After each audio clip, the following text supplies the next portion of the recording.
get too outside yourself. Let me talk to you for a little bit. Okay. That's right. Yeah, it's not a problem. Esoteric to the exoteric, all is thoughtless. Yeah, everything y'all know is common knowledge. Yeah. Alright now. Yeah, okay. It's cosmic nonsense. Alpha and Omega, Alphabet and I'm Adonis. Where this water dripping from, trust is not a faucet. Yeah. Alright now. I just be in a dream, still I can't ever wait. Asking me where Uriel from, I came out of space. Beautiful spirits in the sky, still creating the day. If you don't get your own mind, you gon' stay in a flame. Let me ask you, what you gon' do if I told you now? What was you gon' do if I told you that you just externalize? Everything is internal, yeah. What was you gon' do if I told you now? What was you gon' do if I told you that you just externalize? Everything is internal, yeah. Demons from the past like the axe, do you remember me? Going in the dark is being trapped up in a memory. Imagine all my enemies laughing at the end of me. The energy they gave got me surpassing all their distant dreams. Don't act like this is just a me. It's something more than that. All this knowledge that I be getting, right where the Lord be at. Pain is like rain in the brain, right where you storming at. Front and center, I need some cover, just like a quarterback. Yeah, going back to my early days, I was on my third dizzle. Yeah, fucked around with the wrong people, now I got trust issues. Yeah, the ones who got a lot of problems and they try to fuck with you. Yeah, 9 times out of 10, they the ones gonna give you trust issues. Because there's always agendas behind a relationship. Cause they don't really fuck with ya behind all the faking shit. You really think you need your sister or that guy you was staying with? You really need to get the picture, in your mind you ain't making sense. What was you gonna do if I told you now? What was you gonna do if I told you that you just externalize? Everything is internal, yeah. What was you gonna do if I told you now? What was you gonna do if I told you that you just externalize? Everything is internal, yeah. In this world with nobody, you know, they wanna know where the pilot flew. Everything externalized that's outside came from inside of you.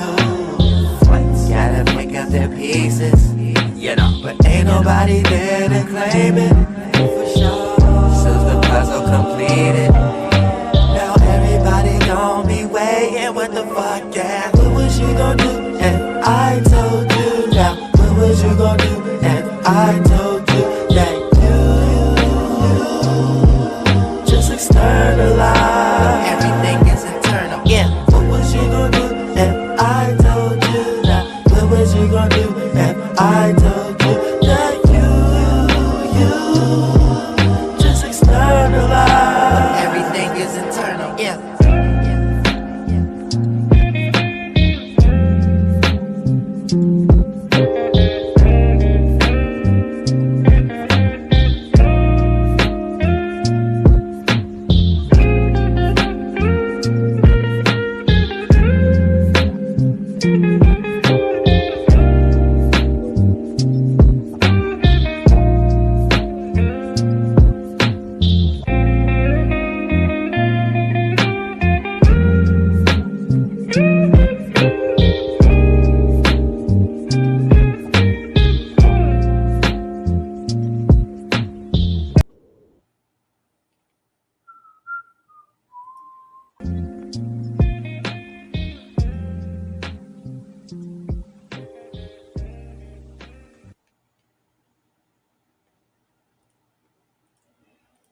All right, ladies and gentlemen.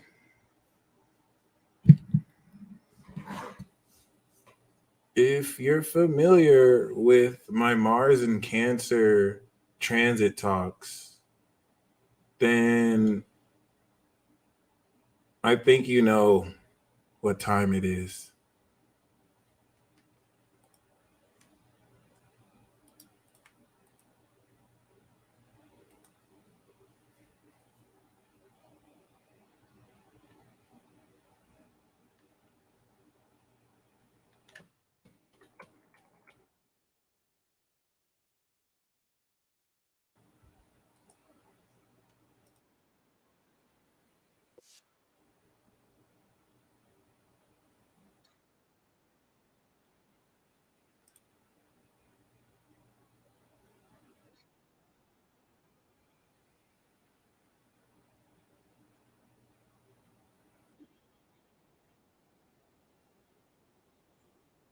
No, I'm not about to do that to y'all. Shout out to everyone in the chat.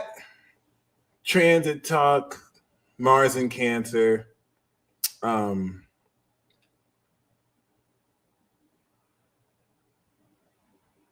hope you feel this, first of all, right now. I hope you feel it. That's what this Moon in Cancer is for. Moon in Cancer wants to make sure you really feel yourself so that when people tell you you're not the one, then you can understand. So you can understand how not to let Jedi mind tricks from people make you forget that some people can literally pass on literal gold. Okay, hold on. While you are dealing with people whose literal basis of judging you is just comparing you to other people who they think is hot, I sincerely hope and pray that you don't lose sight of what makes you you and what makes you individual. It's different if you sound like everyone else or you're doing what everyone else is doing and you're not really being original. You're not being as authentic as you can be. You know what I'm saying? Cool. But like, please don't necessarily let this mind fuckery that is out here and there have you thinking that, and I'm not here to tell you you're special, because everyone's special. You know how people say everyone's not special? That's a fucking lie. Everyone is actually special. Like there's something within you that makes you unique to everyone else. That's what makes you special. It's just no one is that special to where they get special treatment, right? I'm sure that's what people mean when they say that.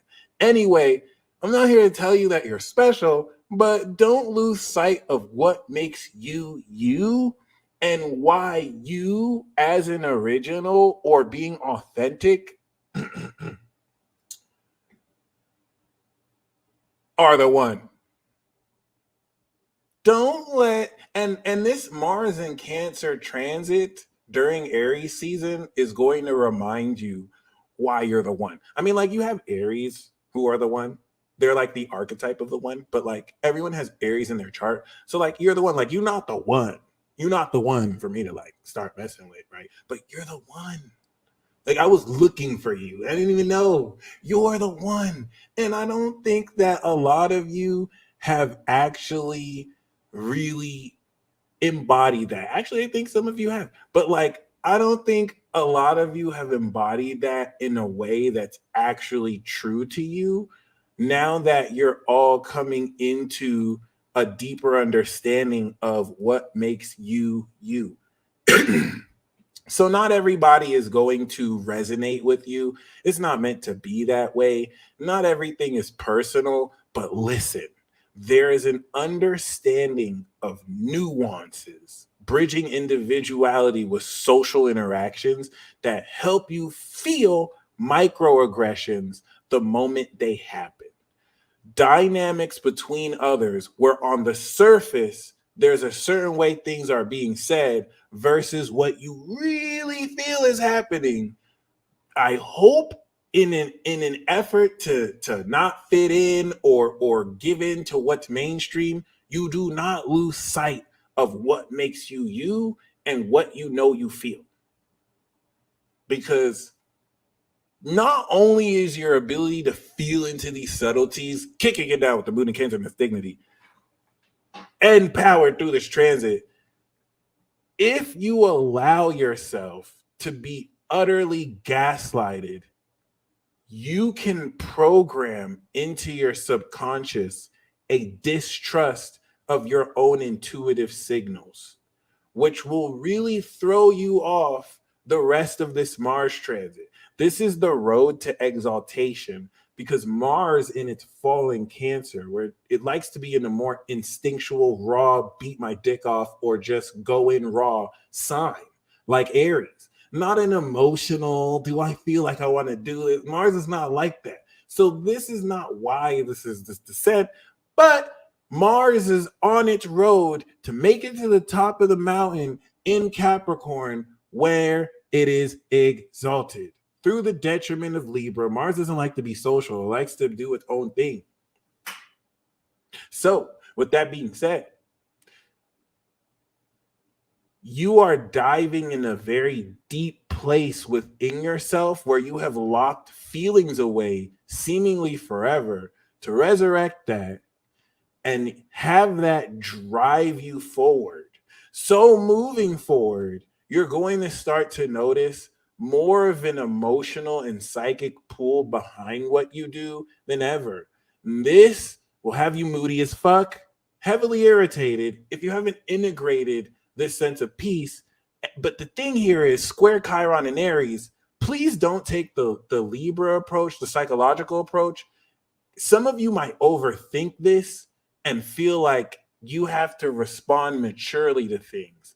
Please take the Aries approach, which is very raw and it's very vulgar. Instead of just being like, fuck you for doing that, the Mars in Cancer is going to help you feel and be like, fuck you. No, really, fuck you.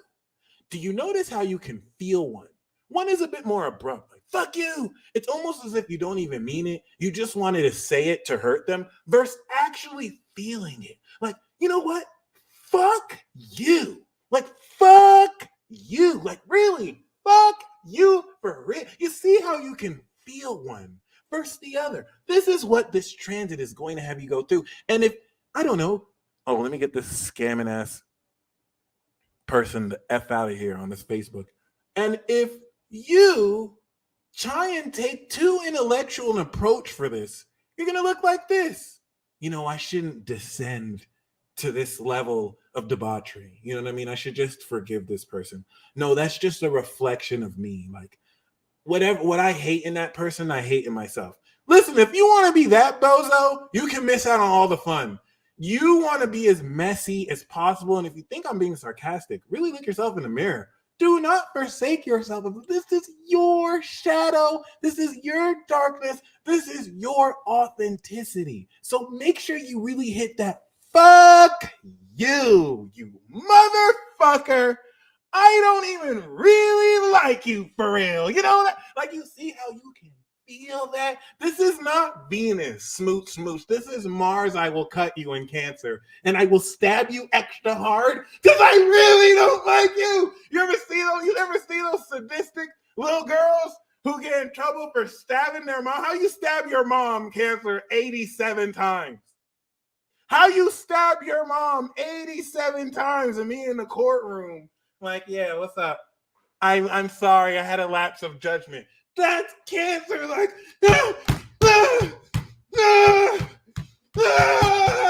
do you see the difference? It's not like Capricorn, which is just like, bye, bitch. Shout out to Capricorn. We keep it professional over here. We don't do that sloppy shit. You hear me? You need to allow yourself.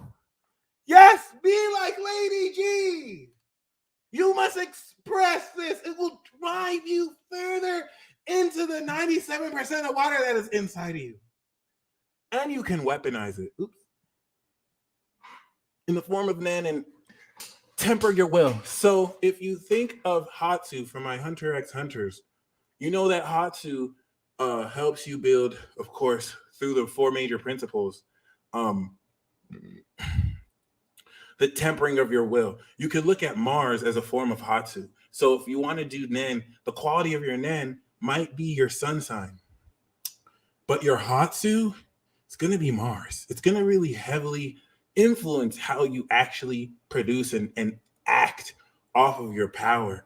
And Mars going into Cancer is going to temper your will, your ability to actually feel your intent. I wish I could play this Hunter x Hunter clip for you right now so bad, because that is the perfect illustration with Wing-san saying he's going to kill Killua, and he puts a little bit of intent into it. That's literally it in a nutshell. Because by the time the Mars goes into Leo at the end of this transit, the 22nd of May, I really want to play it, but No, see, the last time I played the DBZ clip, remember that dope ass, was it a Mars live? Remember that dope ass live? And it was blocked. You guys couldn't contact it. That's because I played the DBZ clip.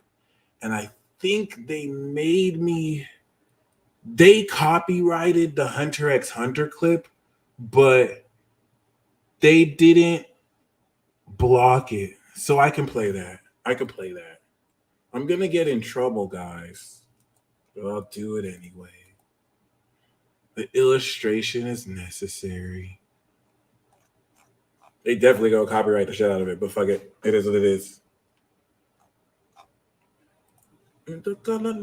It's actually perfect. It's up there. It's definitely my top 3. Yeah, I'll wait to the end. That's true. Well, yeah, I'll wait to the end. That makes sense. I'm gonna pull it up right now. If I play this clip, they're not gonna block the video, so we'll be clear. And I'm not gonna play too much of it. And if I have to, I'll just clip it out.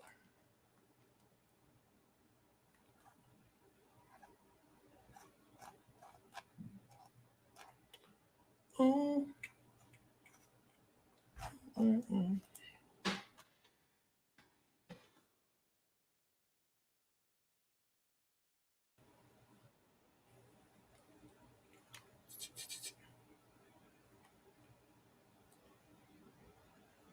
No, it's gonna be able to pick it up. I don't care.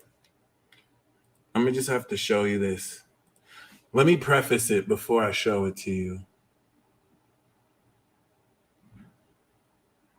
My top 3 might seem a little basic, but it's all story writing for me. Like I like Soul Eater a lot. Oh, Full Metal Alchemist Brotherhood is the shit. I love that. A woman wrote Full Metal Alchemist Brotherhood. I didn't know it was so well written. A woman also wrote Demon Slayer. Like some of the best written out anime were actually written by women. That's amazing. Hunter x Hunter, Naruto, and Bleach, or in order: Bleach, Hunter x Hunter, Naruto / Boruto. But I mean, there's so much different anime. I feel like 2 of them sound so mainstream. I don't want to sound basic, but just because of the power system and the storytelling. But anyway, I want to show you this clip because it's going to encapsulate, literally in a nutshell, this whole transit. It's going to encapsulate what you will do unconsciously or consciously at the end of this transit. And that's why I want to show you this, because this is freaking phenomenal. This is May 22nd. The end of Taurus season is going to bring the end of Mars. Classic! Samurai Champloo, it's literally a twin flame story. It blew my mind. If you want to understand twin flames, it's not romantic at all. But if you want to understand twin flames, Samurai Champloo, like that's it. That's it right there. That shit is fucking fire. So Mars is going to be opposite Pluto, which is going to be trine the sun. Okay, could be a yod, but it's not. So this sextile right here, guys, is gonna be so freaking incredible, because we're also having this like T-square with like Jupiter and Mars and Pluto, and you're already gonna be on horny 1000, and this is just gonna like extreme it. So what Mars in Cancer is doing is also low-key testing your discipline on if you feeling your power more, will you just jerk it off literally, or just touch yourself to oblivion, which is not bad if you want to do, just make sure you own it, or you're going to conserve your energy and build it and step into the descent and chaos and madness of your own being, because if you ever thought you had a shadow, you will not know until you actually realize it. Like some of you don't even know you have darkness in your soul. You have darkness in your soul. And the preacher, the policeman, the teacher, they taught you it was bad. You gonna go to hell for that. This not good. And it's coming up. Now you can't suppress it anymore. It's the end of the world. So like you're gonna feel this shit in a way you never felt this shit. And by the time this is done, you can pull a Scorpio. See, Scorpios is going to take this to another level. but you can pull the evil Virgo, because Virgo is diet Scorpio and Scorpio is just evil Virgo. I learned this and it blew my mind. I was like, oh shit. Like literally, take a Virgo and then make them evil. Now they're Scorpio. Oh shit. Oh shit. Oh shit. That's crazy. Wow. Oh my God. That shit is wild. So like, yes, sinister. Yes. So like, you know, in learning these things, you're going to be able to just look at someone and channel how you really feel, not to the point of suppressing that. And like, might have someone show you hit someone with that death stare. This is also going to step you into metahuman capability and forcefully and uncomfortably have you feel the nature of your evolution. Because some of you, you know you've evolved, but you don't really know you've evolved. Like you're aware you've leveled up, but you're still doing shit that you did on previous levels. And you're not necessarily conscious of it. It's not like you're saying, okay, let me do the same low level shit. This is the exact. Some of this is the perfect analogy. Some of you don't know that you're rich as fuck right now. Right now. Now, there's the collective bullshit everyone goes through where we're perpetually being lied to. And, you know, just standard marketing. I have to convince you that you're not good enough so that you can buy my product. It's nothing personal. It's just what my advertising company pays me to do. And I mean, technically, you give us your money, so we finessed you. I mean, you believed us. And it is what it is. You have the choice to do that. So some of you, in light of just being brainwashed your whole life, myself included, I'm not going to ever act like, oh, I wasn't brainwashed like everyone was brainwashed. And when I say brainwashed, I don't say that in a conspiracy way. It's kind of hard not to in any country that's going to enforce nationality and propaganda and principles, despite how free they may claim they are. But, you know, some of you are rich as fuck, still trying to budget like you're penny pinching. And I'm not trying to say spend all your money away, but it's like you want to shop at where you really want to shop, but you're telling yourself, nah, I need to conserve my money. Which would be cool if you didn't have that much money that's economical. You know what I'm saying? Or maybe if you needed to save that money. Or some of you are legitimate stars, but like you don't see yourself as famous for real. It's not that you don't believe you're rich in spirit. It's not necessarily that you don't believe you're a star. It's that I don't think you even know how to see it. Because, like, you're worried about not having enough money, but you are, like, offensively rich. You're obscenely rich. Some of you haven't asked yourself what the value of magic really is, especially when you factor in your innate value that cannot necessarily be appraised by any economic system in this planet. And while you might be convinced that if it doesn't make sense in the 3D, it's not worth anything, turns out that shit was never true.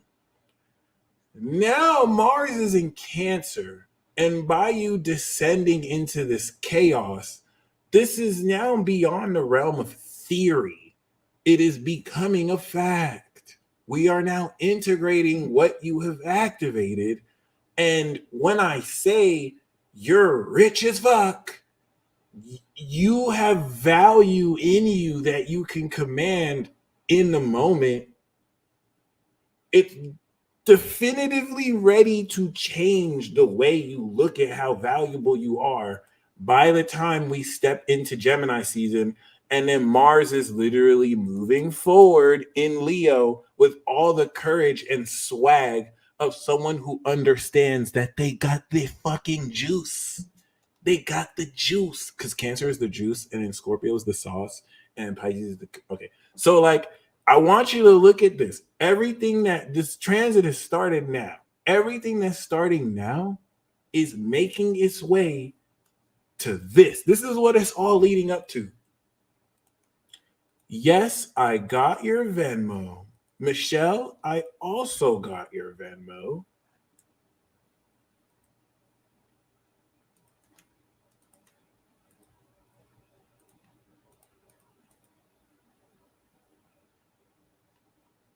What? That's really interesting.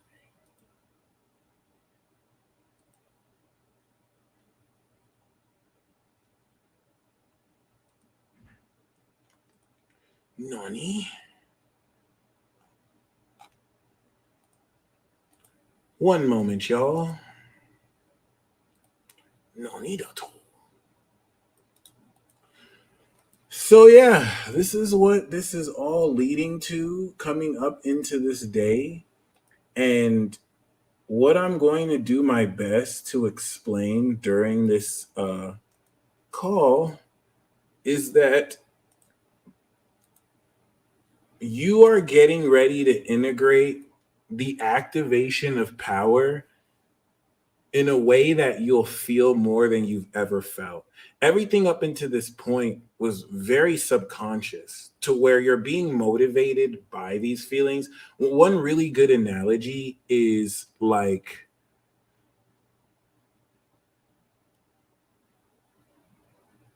seeing somebody affect things, but like if you are a fly on the wall, you would see what's actually happening.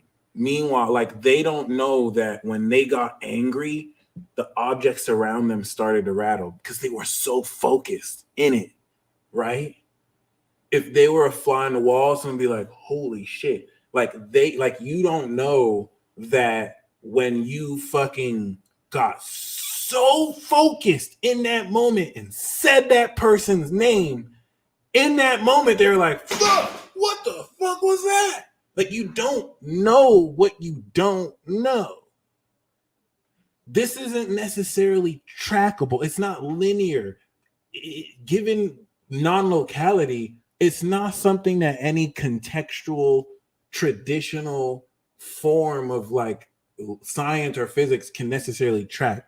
Even quantum mechanics, which is still majorly theoretical. So what if you didn't have to learn that from a college?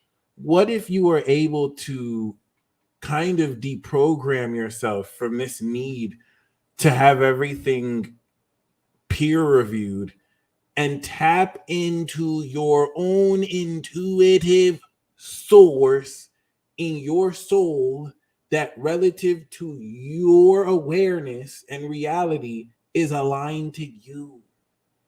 Basically, the power that the collective seeks to take from you. And so we had to establish Libra as a fair grounds so that we can come to a compromise. Otherwise, we would always be at war, Aries. And now I'm kicking that game right now. Now I'm kicking that game. So we're going to get a little bit saucy here. We're going to get a little bit juicy. I don't want to rush through this transit talk because there are things that you've never felt in your life that you're going to feel in this transit. By the time Venus is in Cancer, you're going to be connecting at a very pure level with soulmates or soulmate, platonically, romantically. Venus in Cancer is the Two of Cups soulmate card. Oh, right here. So like, you're being prepared for that. Mars is leading the way before Venus catches up with her lover, possibly in Leo. So Mars and Venus are getting ready to have sex in Leo. And if they're having sex in Leo, It's probably a porno. It's probably on stage because it's gonna be definitely raw. It's not gonna be Aries raw. It's definitely gonna be like creative and fun and extra as fuck.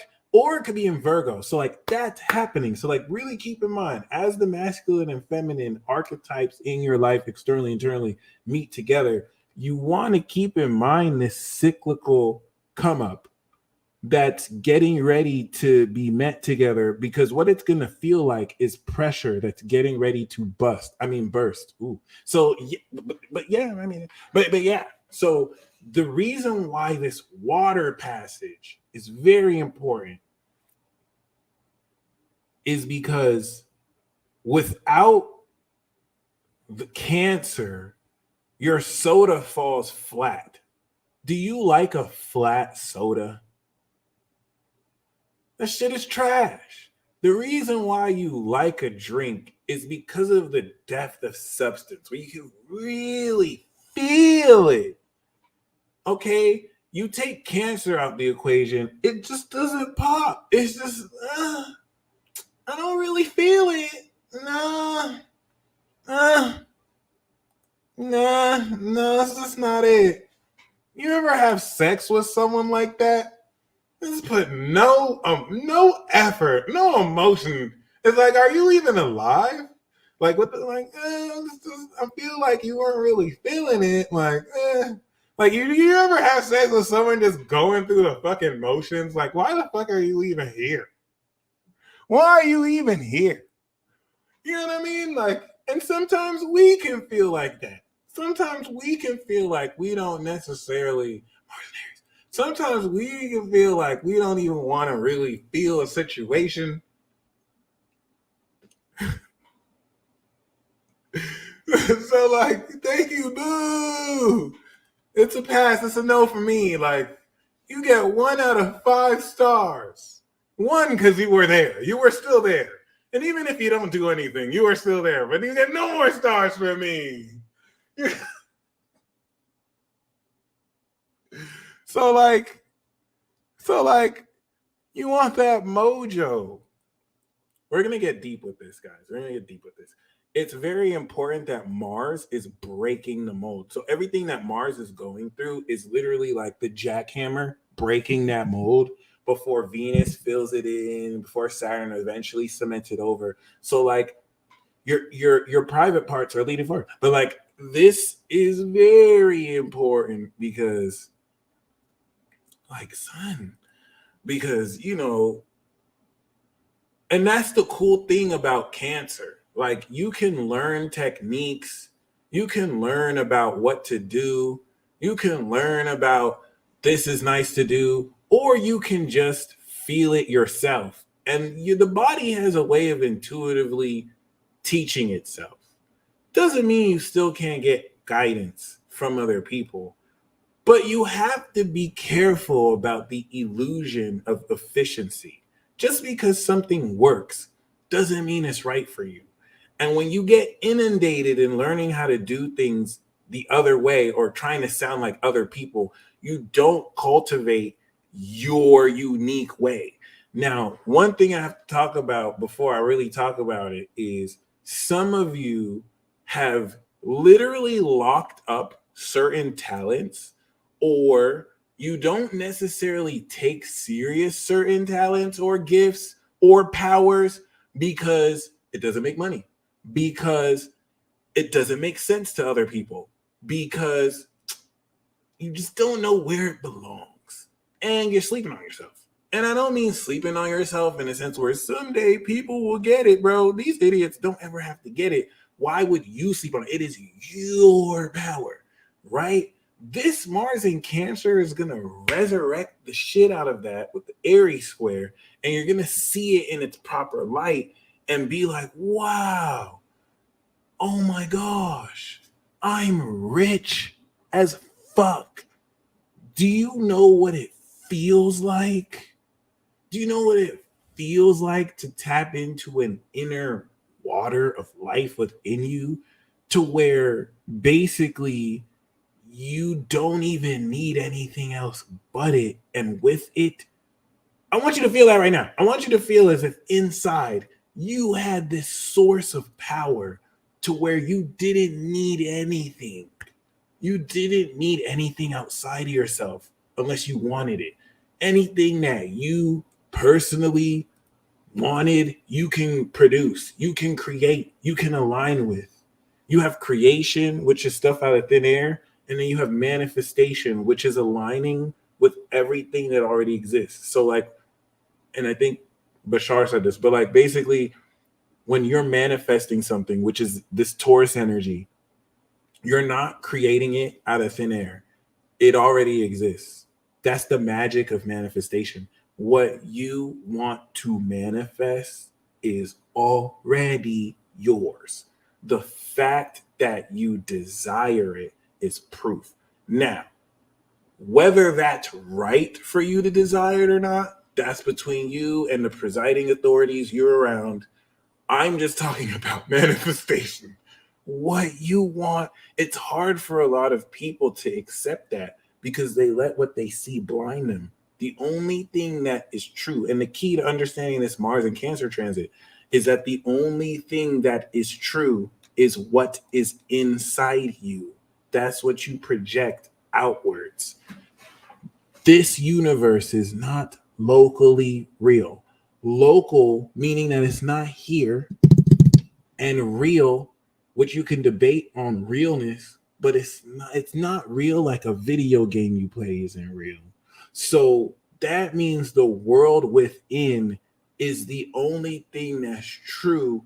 And the more you align with you, the more you are able to create and manifest the world you're meant to create and manifest. And when we talk about the internal, you have to feel it. All right. Let's put some respect on Cancer's name. I know as a Capricorn, I've pretty much kind of shirked Cancer wisdom. I would have Janice call me out all the time on some psychic shit. Like, why didn't you just take a bath? You know, you could take a bath. You know what I'm saying? Like, feel the water. You know what I'm saying? And the Capricorn would be like, nah, I won't even say, no, I'm good. I'm not even trying to do that. I'm not trying to feel. Only for me to come back around and realize in order to tap into this power, you have to feel it. You have to feel the signature. Janice will embarrass me on phone calls. I'm not even gonna lie. I'm not even gonna lie. Yeah, I'm stubborn as fuck. Y'all are not allowed to be as psychic as you are. Okay, Cancer, y'all need to chill on that psychic shit on some real. There's no reason I should be feeling a certain way. I didn't tell you how the fuck I feel. I didn't tell you how the fuck I feel. I'm in my head like, okay, you know what? I'm about to go. You're not about to interrupt me mid-thought and tell me how the fuck I'm feeling. You're not gonna do that. Y'all need to chill with that psychic shit. You need to chill with that psychic shit. Got me all fucking speechless. Like, how did you know I'm talking about?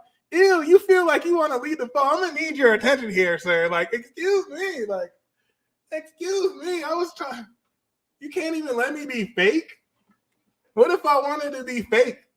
How you gonna force me to gaslight you? How you gonna make me gaslight you? That's not even fair.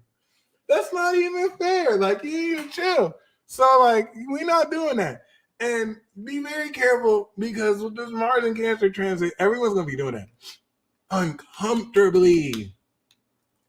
I ain't shit. No, I don't think I did. I'm going to do it. I'm going to do it though.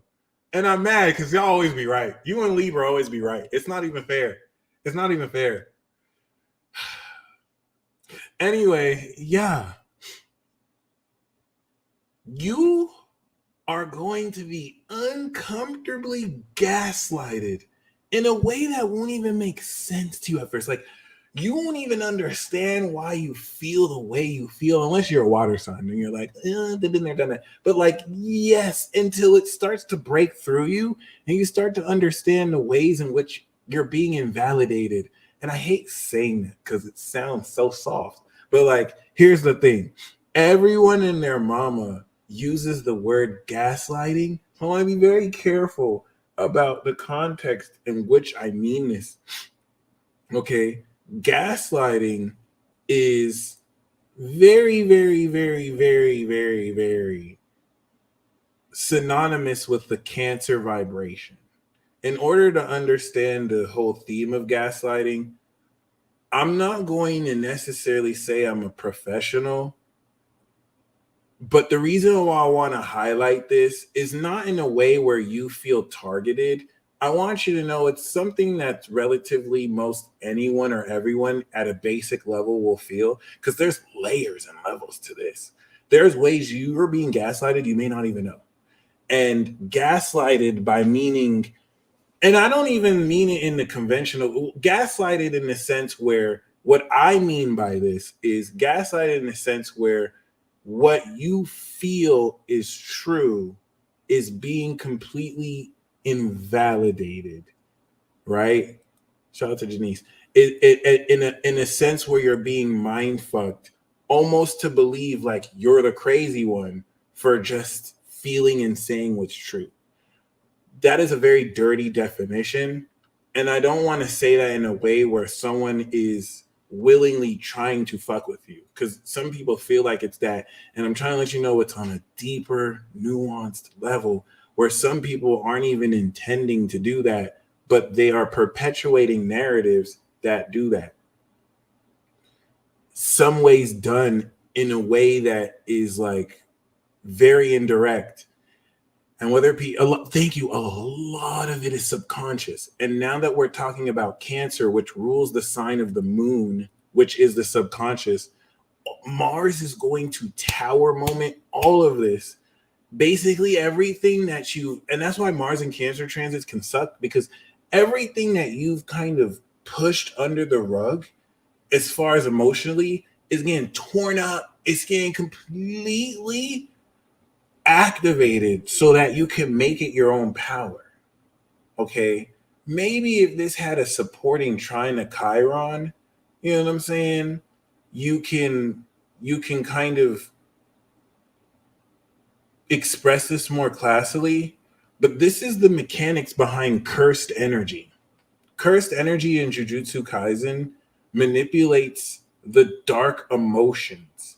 If you look at the concept of Jujutsu Kaisen, JJK, and anime, it's an anime that features sorcerers, and these sorcerers are in a world of non-sorcerers who cannot perceive curses. Curses are created from the negative emotions from other people. And so someone who is feeling negative, pulled with other people's negativity, creates demons, curses. These curses are only visible to sorcerers who can control their cursed energy, right? And what's really interesting about that concept is it's verbatim with real life. Put in some themes of Nen here. You don't have to watch the anime to know that you experience this too. It goes on certain levels to where you can have the negative energy of entire countries, principalities, powers, you know what I'm saying? Given that everything is united. Now, these animes are ways to dumb this down in the form of animations or children's stories, but they're based on very real concepts. And in the exposing and sincere living of this, the form of gaslighting you will attract is this narcissistic, manipulative bent to influence you feeling stupid for even feeling it.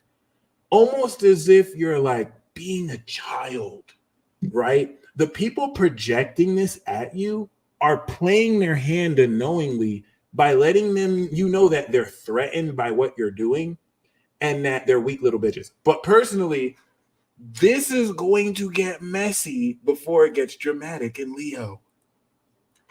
And it's very, very important because your ability to feel this signature and intuition is going to save you so much time.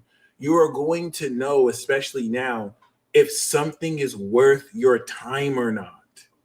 Okay? You'll feel it. Trust that feeling. Please. You'll feel whether something is worth investing your time in or not. It has nothing to do with the people being good or not. The people could be the best. But if it doesn't feel right, it doesn't mean you shouldn't do it, but mind those feelings. Okay. And when I say feelings, I mean the energetic sensation of this energy emotion of what is evoked. Because a lot of this is really just language. You're being fed data here, which once again is second nature at this point, and this is going to build this. So there's so many ways I want to take this transit. This is going to develop your psychic ability to the point where you could realistically begin to develop telekinesis. And what this is based on is this is deep, y'all. Everything about Cancer is deep as fuck. So I'm gonna try to say as much as I can because this is where shit starts to get groovy. Everything that we're coming in through right now is still an initialization and activation. Like we're completing the last year, 3 years worth of evolution and getting heavily gaslit, just basically being told lies and being censored if you told the truth, only for them to tell you, hey, you were telling the truth the whole time, but we already got away with the dumb shit we were doing. So we're gonna do it again. Here's the thing. This Aries, Taurus, Gemini process with the lunar cycles and the sun, that's all activation. That's all the first season of this new plot. Okay. The plot for 2023 is mega evolution. So everyone is, as Saturn in Pisces is weeding out the weak, Jupiter and Aries is evolving the not chosen ones, the ones. Like, and basically the ones of you who choose yourself to put in the work, because it's basically a download pack, and see, not everyone's going to use it. So the ones that use it, that's kind of how it works. And that's what I mean, where no one gets extra special treatment, but everything has something about them that makes them special. Given that this activation, and just to put in context, 2020 to 2022 were the 3 years where evolution for us happened at the conclusion stage. How can I make sense of that? This is like watching a movie or a television show. You have the introduction, it leads into the conflict, it leads into the climax, you beat the final boss, and then at the end of the movie, you get the upgrade. It's like, now that I've finished the work, now as I'm reviewing what happened, I get the upgrade. It was a unique period. I would say 2018 to 2019, 2017, 2018, 2019, the evolution part was at the climax and breakthrough, which is pretty epic because wow, it's kind of like playing a video game and then right before you fight the final boss, you get the upgrade. Okay, this is the shit. Personally, I'm biased. I'm not a social, right? Socials probably like a more balanced approach. I like it raw. So 2023, 2024, and 2025, baby, we get the upgrade right at the beginning, right at the start of the story. Like, that's the story. Like, you bloop, bloop. Once May hits, ooh, and we're not going to start integrating heavy until like 2026. So there's still a lot of time that we could take with this. But what's really gangster about this is, relative to this evolution, now that you have brought yourself to a place, ooh, it's begun. It has begun. I want you to remember this date, right? Now that we've gotten to a place that is activating this evolution and activating the awakening, just to give you concept, because 2025 is going to change the fucking game. We're going to have Saturn and Neptune in Aries. So we're activating transcendent power. And don't worry about what that means. But we have Jupiter in Aries, Uranus in Taurus, and then Neptune in Pisces squares the Gemini, which gives us that 270-degree flavor. So basically, we're activating power and awakening it in our body. It's the most sci-fi shit that's not sci-fi I can say. And thankfully, you know, I'm going to tell you, it has begun right now. So you're going to begin the process of feeling this activation of fucking superpower. Okay. I just want to make sure I'm clear about, what about this cycle makes the quality of this evolution go beyond our senses and go beyond what we would traditionally consider normal. I'm glad you asked. Neptune in Pisces and Pluto in Aquarius and Saturn in Pisces, relative to cycles since we've had hundreds and thousands of years ago, which will fully support in light of technology to augment this psychic ability. It is actually, and I'm not going to say this is a fact compared to people who review it or not. Trust me on it. Source, trust me, bro. You can measure the aptitude of how intelligent somebody is if they can believe they can fly and if they believe that psychic powers are real. It's not in a sense where everyone can believe psychic powers are real. I mean, to the point with which you're willing to test and practice it. That's a aptitude for innovation and genius that is not in a lot of people. And it doesn't have to be, but we're entering an age where everyone's awakening it. Some kicking and screaming, and I'm not talking about the ability to prove it. I'm just talking about the aptitude to move in that direction. You're an innovator. But outside of this, there's no question now. Like, this is where we start to dive deeper into more of your potential than you ever thought possible. And this is where you start to feel the process of generating life force and your unique natural energy. Because every single body that exists has unique genetics, even if their genetics are similar to people of their culture. Everyone is unique. Even if you are in a fire-bending nation where every single one of you bends fire, well, the way you bend fire and the abilities that you bend fire with, despite your fire-bending upbringing, will be unique. Even if you have to cultivate and build what makes you special. So I want you to see this, because by the end of this transit, oops, this is what you're going to be doing. Mars in Cancer projects the intent of your will. If you think of Mars as the will to do something, peep this. キルア君、これから君を殺したいと思います。いいですか？ああ、いいよ。無理だから。順序よく行きましょう。まずは天。心を一つに集中。絶。これは頭で思っても口に出しても結構です。君を殺す。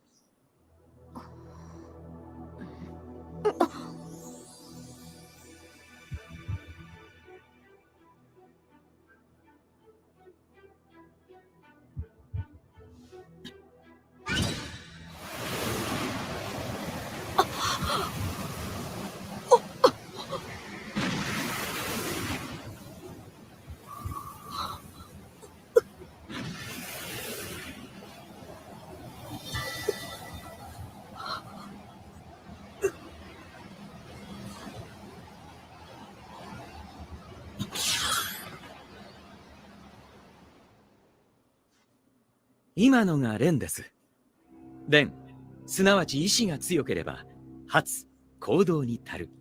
That's all I wanted you to see. If you temper your will enough, then you can act.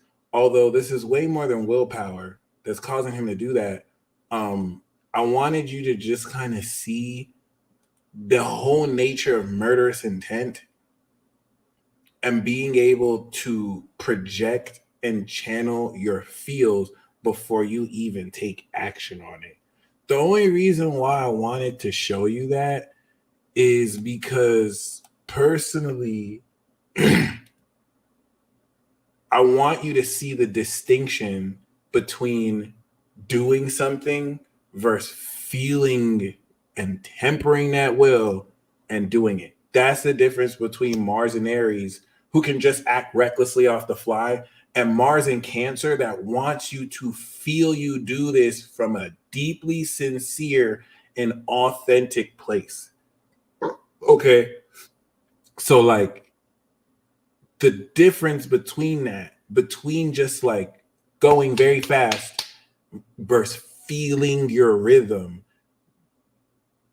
this is getting ready to cultivate a level of power in you that now you've just evolved this activation. You can feel what's evolved, and you're going to feel the shadows evolve, and you're going to have to channel a lot more darkness than you may accept. So welcome to the descent of chaos, expect rather, where this is going to be very amazing because your own authenticity is going to challenge how weak other people are in your presence just because they can't handle how authentic you are.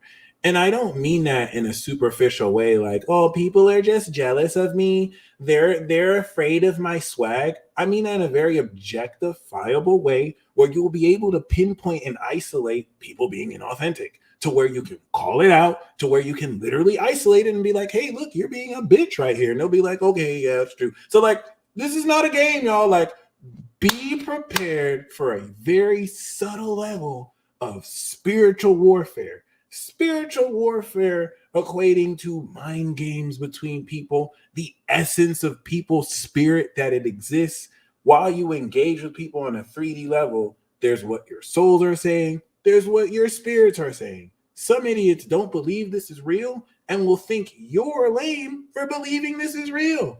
If you want to be that dumb, that's on them. But let me at least bring this to the surface for you, because if you're not necessarily hands-on with this approach, I'm not necessarily taking a defensive stance to where you need to know this so you won't get hit by attacks. Shit is inevitable out here.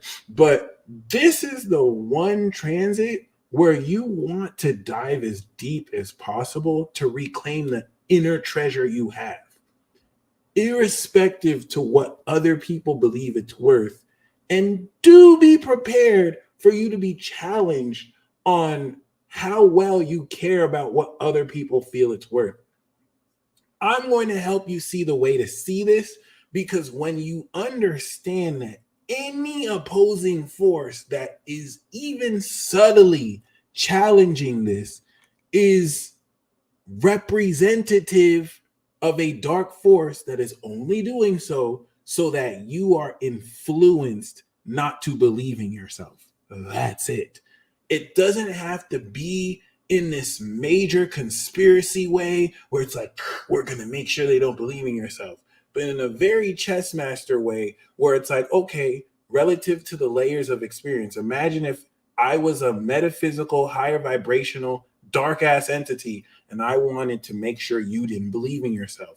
And so I'm going to influence situations at different levels to where you're dealing with people who don't respect their value at all. You actually give, your best, or you give whatever, and like you're just getting shit on. Boom, boom, boom, boom, boom.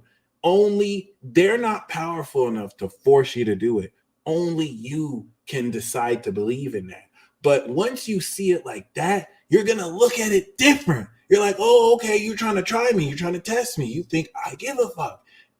This is going to have you take back all of your power, and you're going to start to notice what triggers these nuances in other people who allow themselves to be slaves to their own desires. And most people aren't even conscious of how stupid they can be. So you really can't take this personally. Most people really just being marionetted because they have these built-in narratives and prejudices. So the enemy of prejudice is authenticity. Prejudices, if anything, stereotype people. Your authenticity that you're going to tap into here and feeling it is going to break stereotypes and biases people have always had. And most people are not mature enough to admit they're wrong. So they're just going to reinforce their bias and project it on you. And this is where you're going to take that Mars in Cancer, blast. Listen, this is not where you're like, they're just projecting. okay, I just have to be forgiven. No, you're not just gonna be like, fuck you, bitch. That's why you ain't shit. No, you're gonna be like, fuck you, bitch. That's why you ain't shit. Like, put some feeling into it. You have to blast back on these bitches. You cannot let these people just drive by, disrespect you with the fucking psychic work. And you are going to gain the tools to know exactly how to blast back. You're going to be issuing penalties with your spirit and all sorts of metaphysical shit that you always felt you can do, but you didn't know you can do, dude. So, like, this is all preparing you for this T-square. I want to make sure we're clear. By the time Mars makes it into Leo opposite Pluto, this is like a cementing moment with Jupiter. You want to make sure the way you feel through this builds in intensity so that once you get ready to imagine if everything you're feeling is what you're going to bring on stage to Leo. So you want to make sure, and this is where I want to explain the mechanics of the first 6 zodiac signs because it helps you understand how important Cancer is. So Mars in Cancer is going to transit itself while the sun is in Aries and goes all through Taurus. The reason why that's significant is as you're activating your identity and you're strengthening the energy reservoir through your natural physiology, whether through the exercise, physical activity, meditation, whatever the fuck you want to do, eating right, this is going to manifest more awakening clarity with Pluto and Aquarius, really, of your own quality of body and unique function that by the time we step into Gemini season, you will be aware of the general attitude relative to this new revolution, Pluto Aquarius. You're ready to think. And that sextiling Mars is going to push you forward very passionately. If I can explain a Gemini Leo sextile, Leo is having the courage.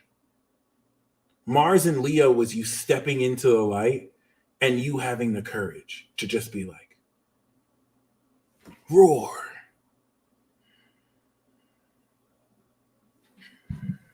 Since Mars is opposite Pluto in Aquarius, we have an extreme drama here. Opposition. So you could be like being booed by people. You have the courage. Who wants some? Roar. But when you put Gemini in sextile to Leo, now Leo is strengthening the words of Gemini. So Gemini without Leo is like, yeah, fuck you. Yeah, fuck you, fuck you, fuck you, fuck you, fuck you, fuck you, fuck you. And then we have Leo, which is like roar. But then you put Gemini and Leo together. Well, fuck you! Well, fuck you too! Well, fuck you, bitch! And fuck you! And fuck you! And I know you was talking shit too! And you can't even handle this! You can't even handle this! You see how my heart is sustaining the shit talking that I am talking shit with. And the only way to develop that is to feel it. I have to be able to feel it. See, before we step into Leo, we need to feel Cancer so that we hit that right. Before we do it justice in Libra, we have to hit it right. Before we get to the heart and we flip these bitches off, we have to feel what we're flipping these bitches off for. And some people don't know what they do it for. That's Cancer. Once you know what you do it for, it takes you to Capricorn, the glory. And that's when people judge your integrity. That's how you have to feel it. Some people is out here just mad for no reason. You don't want to be just Aries. You don't want to just be mad. You don't want to just be mad. Only Aries can do that. You're not Aries. Aries can just be mad and do it too. You don't want to just be mad. You want to be mad, not even for a reason. You don't need a reason to be mad, but you have to do it for something. That's what Taurus is for. It lets you stand on something, but you have to feel it. Otherwise, you just be mad. And so when you flip those middle fingers off, like, fuck you, and fuck you. And now people are like, what the fuck? Now, you know how they do Aries? They throw stones and they hide their hands. You don't want them to do that to you. And if you come out too reckless, they just gonna do that. Like, I don't even know why they're mad. Like, we didn't just drag them through the mud. They're mad as fuck. You have to come with the heart. Fuck you! Fuck you! I said fuck you down to my soul. I hope you choke on a maggot and stab your tongue. Eye contact. I hope you die. I hate you so much. I don't like you. I don't like you. I don't like you. I don't. You have to feel it. Is your hate real enough? Some of your hate is not real. And you wonder why the universe is not responding to you. I'm sorry they lied to you when they said love or light. The universe responds to hate more. Isn't that fucked up? The universe responds to what's more extreme. Unless your love is that extreme, dark, negative emotions move the universe. And so you're diving in the dark so that you can go to Libra and then you can balance the light in the dark and temper that. But you have to feel it. Soon we'll be in Libra, which is a lot more upbeat and light. It's like, fuck you! Fuck you! I don't even really mean it. I don't even really care, but fuck you, bitch. We're not there yet. That's polished. It's commercial ready. It's mainstream. We still have to build your core. We're not there yet. Stop trying to rush it. You have to feel it first. And that's going to get messy. You have to get messy. You really do. You really do. You don't want to really get caught up in your dignity and trying to look nice. You're just going to waste the energy. You have to be willing to get down and dirty with your own emotions. You don't have to get down bad. Now, if you do, you will get extra points. But you would have also gone down bad, so be very careful. At least make sure you go down bad for the right person. This will be perfect if you have a partner you can just be extra thirsty and creepy to.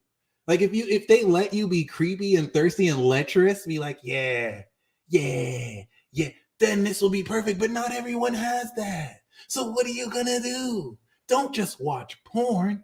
Don't just touch yourself. Now you can, but don't just do that. You're going to unlock. It's actually a very viable option if you're able to just embrace some debauchery and degeneracy and what's really bad. That actually will help you. But like, you're going to unlock better methods to do even more powerful things.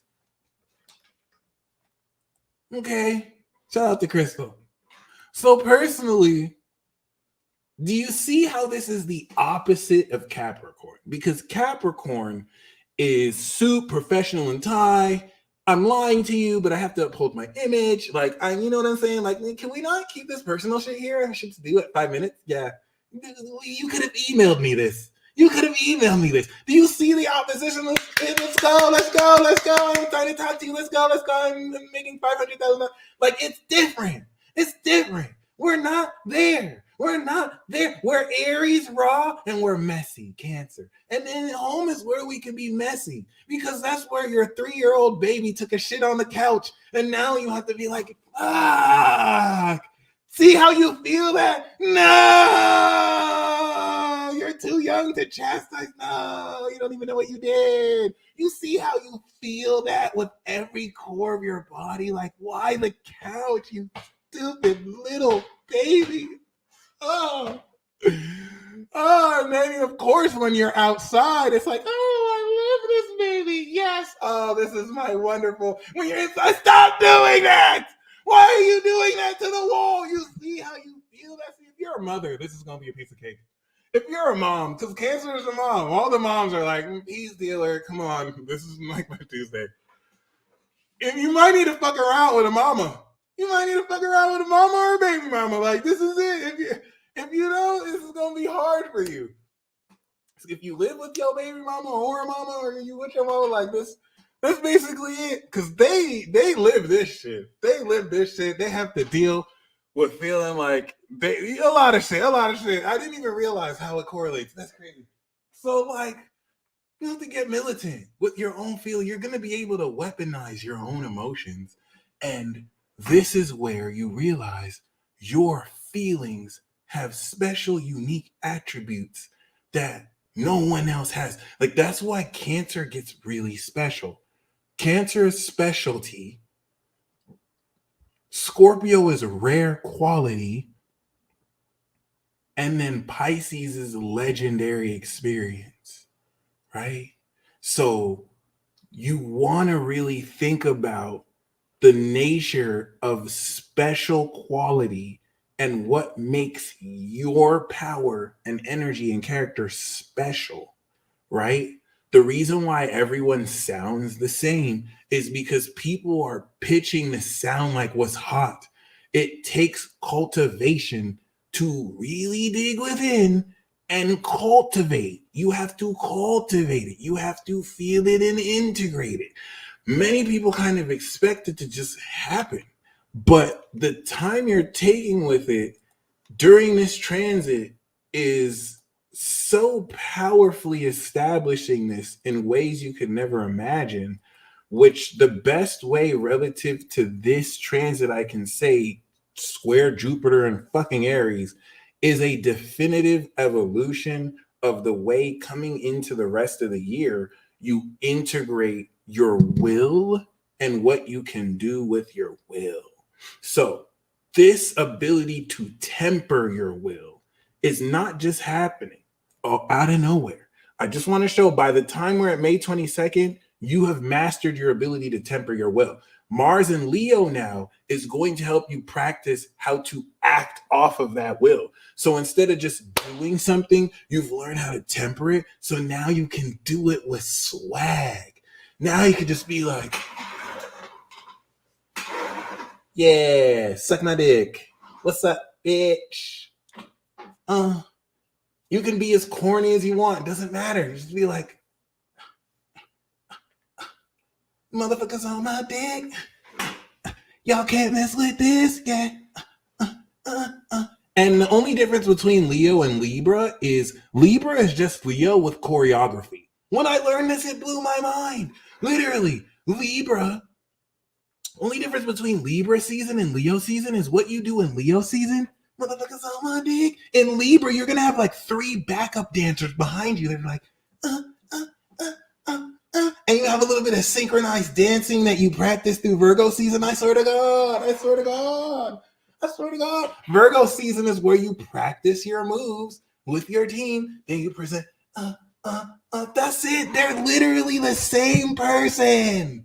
Leos and Libras are literally the same person.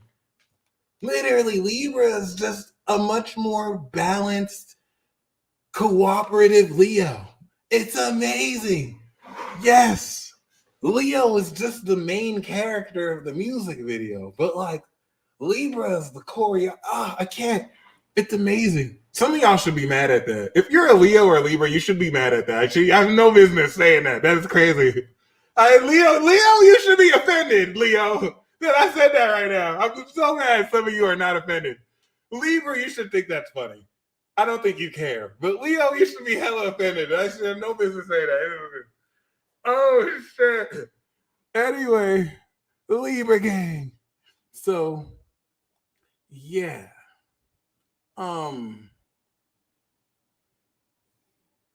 That is so hilarious. You think Libra cares about other people's feelings? I was joking. So yeah, they put on a good act though. They got you convinced. See, these niggas got you convinced. That's why they're my favorite sign. That's why Sag and Libra are my favorite. They're nice. They're nice.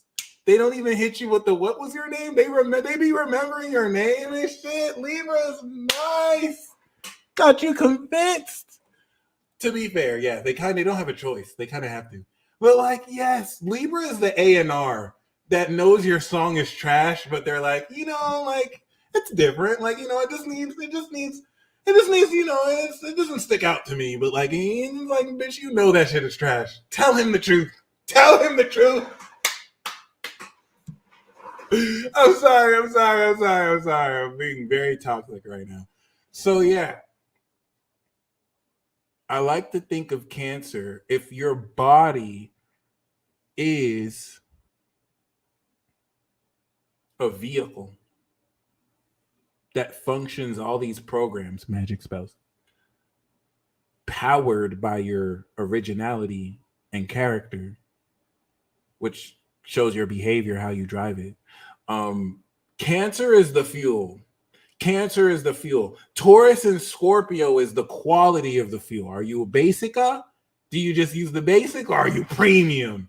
You can't have none of that lower self shit. Like, what? And it depends. How you work on your body, Earth, will depend the quality of energy. When you work your mind and body out, the quality of your energy becomes deeper. Okay, that wasn't the right way to say it, but you get what I'm saying. So like, this Cancer period with Mars and Venus and the eventual train that's going to choo through Cancer. Yep, I said that, train. It's going to stock you up and fill you up. But when it comes to your will, before you're aware of what your will has activated, you are getting ready to tap in to your willpower in a way you've never felt before, and in a way that feels supernaturally real, and in a way that awakens the mental understanding of what the fuck is actually happening. Now, just to kind of backtrack, now I just wanted you to show this, because this square with Jupiter now is going to take the physicality of this over the North Node, sextile Saturn, to another level. Jupiter and Taurus is obscene. Like, that's the promised land, guys.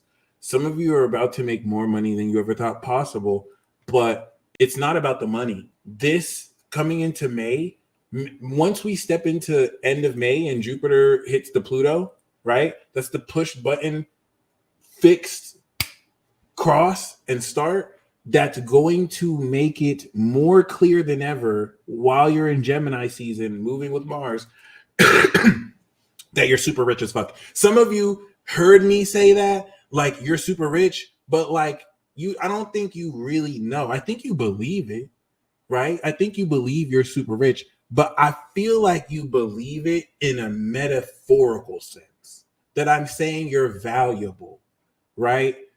And I'm trying to tell you, you are supernaturally rich in a way that is literally liquid. I want to say this the right way because you want to be super excited. What if the quality of your energy and your ability to harness your own energy, it could be liquidated? Could not only be liquidated, but in a measurable way to you, actually function as its own currency.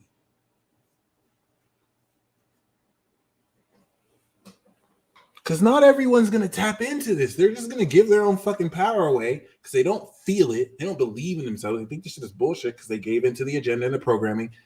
And they're just going to be sitting on a literal gold mine, competing with other people because they're afraid to choose themselves. They want someone else to choose them.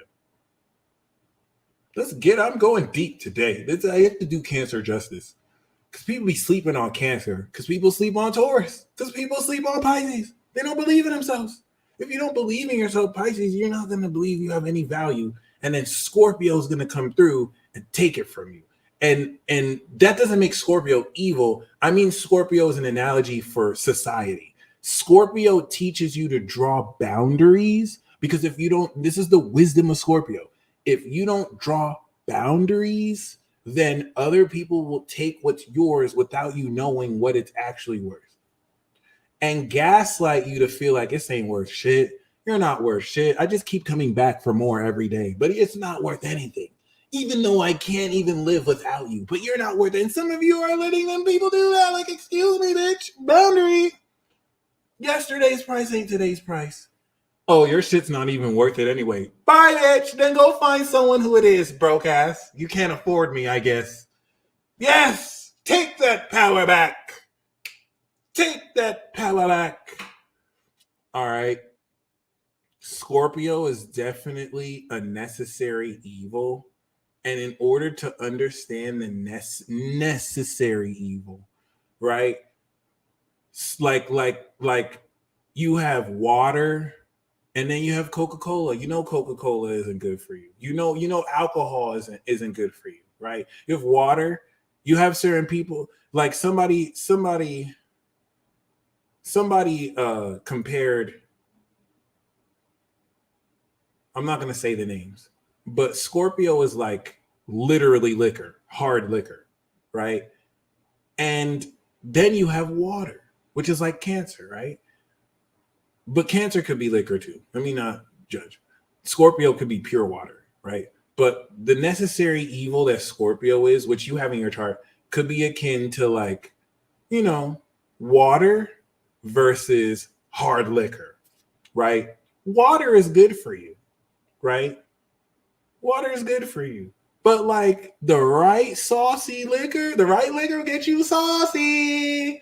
Look at you saucy. And it's not that you need it, but like, you know what I'm saying? You get right. That's Scorpio in a nutshell.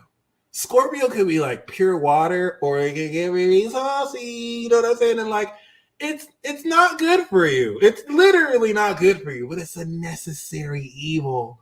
So that, you know what I'm saying? But it breeds so much evil. But it is a necessary evil.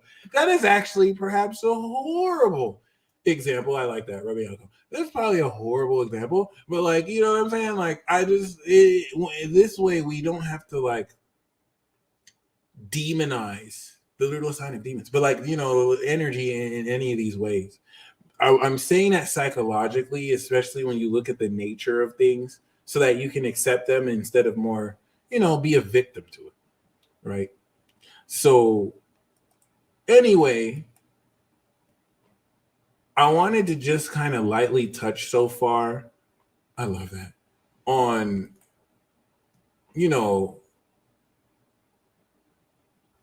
the whole notion of feeling your power. I called this Descent into Chaos and Road to Exaltation, but what this is truly called is feeling your power, which has evolved. So I wanted you to see that because by the time we finish this here, you'll be more understanding of your true value and worth than ever. And you will be in a position to begin the process of converting and liquidating your energy into value. The mechanics with which are not normal, they're not traditional, and take your power. The mechanics of this is literally your imagination and will. That's why I call them superpowers. And it's going to take until Saturn reaches Cancer, coming around like 2030, that this will even be regulated. So you, before everyone joins the bandwagon and pretends they always believed in this shit, you can beat the curve and start finessing right now. It's not a finesse, but I'm just saying that. But you can start taking advantage of your own resources right now. The way you'll know that you've done this right is at a very deep internal level. You may already be there. You're going to go from unconsciously, you may not be conscious of this, but like if someone were to shoot a gun at you, you would instantly try and run away, right? Or you would want to like move towards something you want, right? It's very subtle. It's very subtle in your energy. Once this is finished, if someone were to randomly shoot a gun at you, instinctually, your first reaction will be to stay put. Not because you want to get shot, but you have so much comfort in yourself that you believe more in your ability to deal with the shot than to run away. And I don't necessarily, it's not about being scared or not. We're talking about an instinctual level where fight or flight is literally natural. The body knows. There's a way you can understand your body to where your frame of reference is yourself. There's nowhere else to go because you have everything you need within you. Or you're shooting back, Sag style. But see, listen. Hold on now. Someone who's shooting back is doing that. What's the ascended Sagittarius form? You do extra, but like that's the perfect mindset because you're not running, you're already grounded, right? That's a powerful place to be. And take your time with it because you know what I'm saying? You don't want to beat yourself up to truly feel immortal. That even if you took a hit, imagine even if you took a hit, you're able to heal it with your own power and ability. Maybe not even instantly, but like you understand your body enough to what it's capable of, right? And I'm using that extreme example because I'm not saying that if you are about to get shot by a gun, you should just stand there and get shot or use mystical powers. I'm saying as far as in a fight or flight response, do you have enough understanding of your own body to know that your first response is to check in with you first, not even to look for any answers? It's a very subtle, and some people may spend their whole lives perfecting it. You don't have to beat yourself. Everyone's at a different place. I'm working on it myself to really come with it, and this is going to help you really feel it. But it's like down to minute little things when it comes to trying to get information. Are you trying to look outside of yourself for information? Or do you build this internal locus of control? This is going to help deprogram so much bullshit subconsciously you picked up because you're preparing for a deeper conscious awareness of this subconscious realm than ever before. Mars is like digging up the train tracks of old programs before Venus polishes it. Mercury enables you to process it, and now the sun activates it with this energy and moves forward. Okay, so I just wanted to really break that through. Everything up until this date is you actively striking oil. Remember, the South Node in Scorpio eclipse was the analogy I got of you striking oil to reaching the Taurus season, which is going to be you approaching gas companies to liquidate your oil. We're literally approaching Taurus season.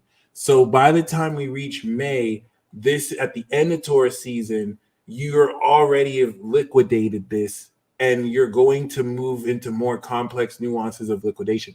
I want to show you right now because the moon 8 degrees, it has begun. We have officially begun the 90-degree square between the moon and between the sun. And the reason why I want to be very, very particular about why that is super badass is you have officially begun to integrate your authenticity. Okay?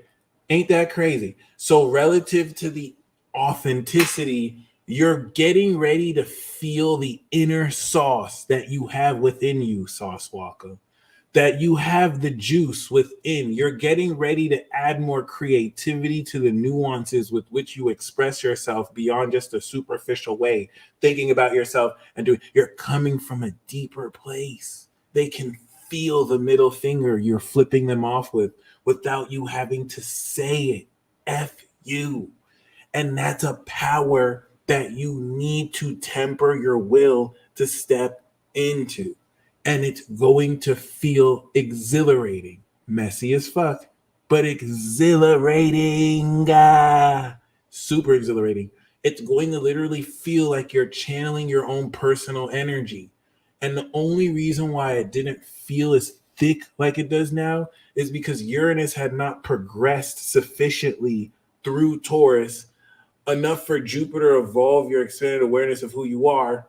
as Pluto is awakening the higher conscious crown chakra level will of the knowledge of who you are, and Saturn is literally transcending your every belief with real experiences that take to the next level what you believe is possible relative to who you are. A lot of jargon there, but like personally, this 90-degree angle is now the entrance of you officially having activated this power.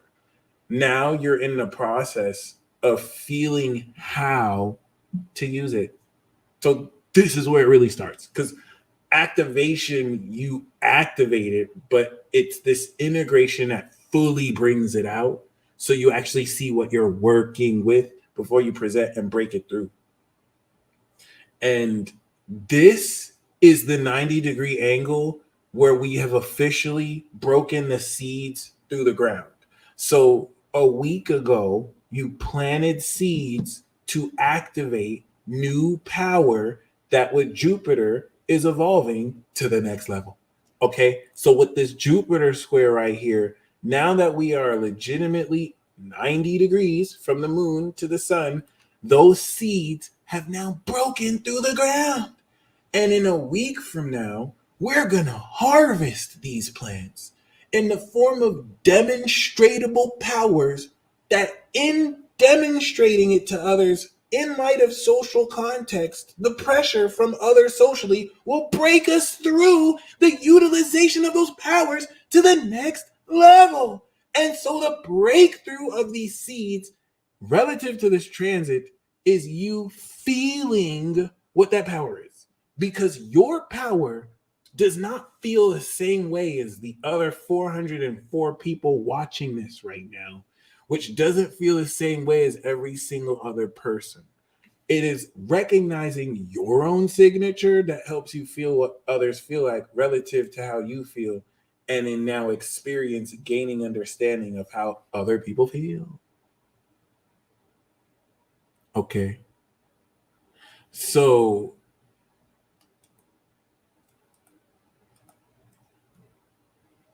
everything that you're cultivating now, by the time we reach exaltation in Capricorn, you have achieved a disciplined mechanic of your tempered will to where you can use this unconsciously competently. We can say this is maybe unconscious incompetence. You don't know what you don't know, but you're now stepping into conscious incompetence. So we're going from conscious incompetence to Mars in Capricorn, which will be near the end of the year, unconscious competence. Okay.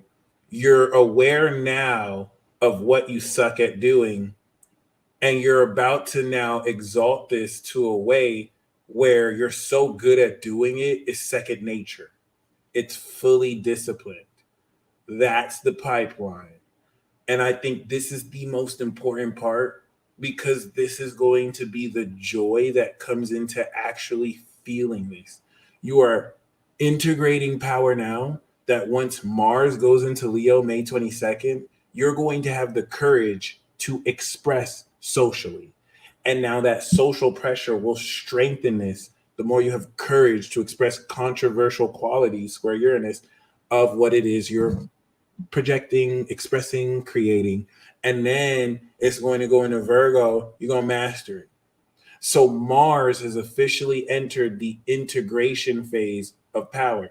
Mars, that went through Aries, Taurus, and Gemini, has now officially active. Like once Mars left 29 degrees Gemini, the activation of power relative to every time Mars takes 2 years to start a cycle has finished, and we're now integrating it through feeling it. If you think of yourself as shedding layers of an onion, this is now the 2023 layer of the onion you're shedding. And this is lit because not only are you going to feel the depth of who you are, which is fucking badass, you're also going to understand the Mars mechanics of the power that you direct, and moving into Virgo, how to direct that power. This is akin to putting on a shirt, and now you're realizing how you want it to fit on you. Is this comfortable? Do I need to adjust this? You need to feel that, right? If you even think about putting on a shirt, you won't keep it if it doesn't feel right. You have to actually feel it. You've activated the power. Now you're getting a feel for the power. You've just started driving a car. You just started driving for the first time. Now you're starting to get a feel for your car. Before you understand, by September, you understand, oh, I like to drive down these streets. I know that the road is going to be busy during this time. We're not there yet. You're still getting a feel for all that, which comes with experience and practice. So, yeah, this is very dope because this is where you start to fill in your cup with water. And now we can get creative here. The substance about what you're doing.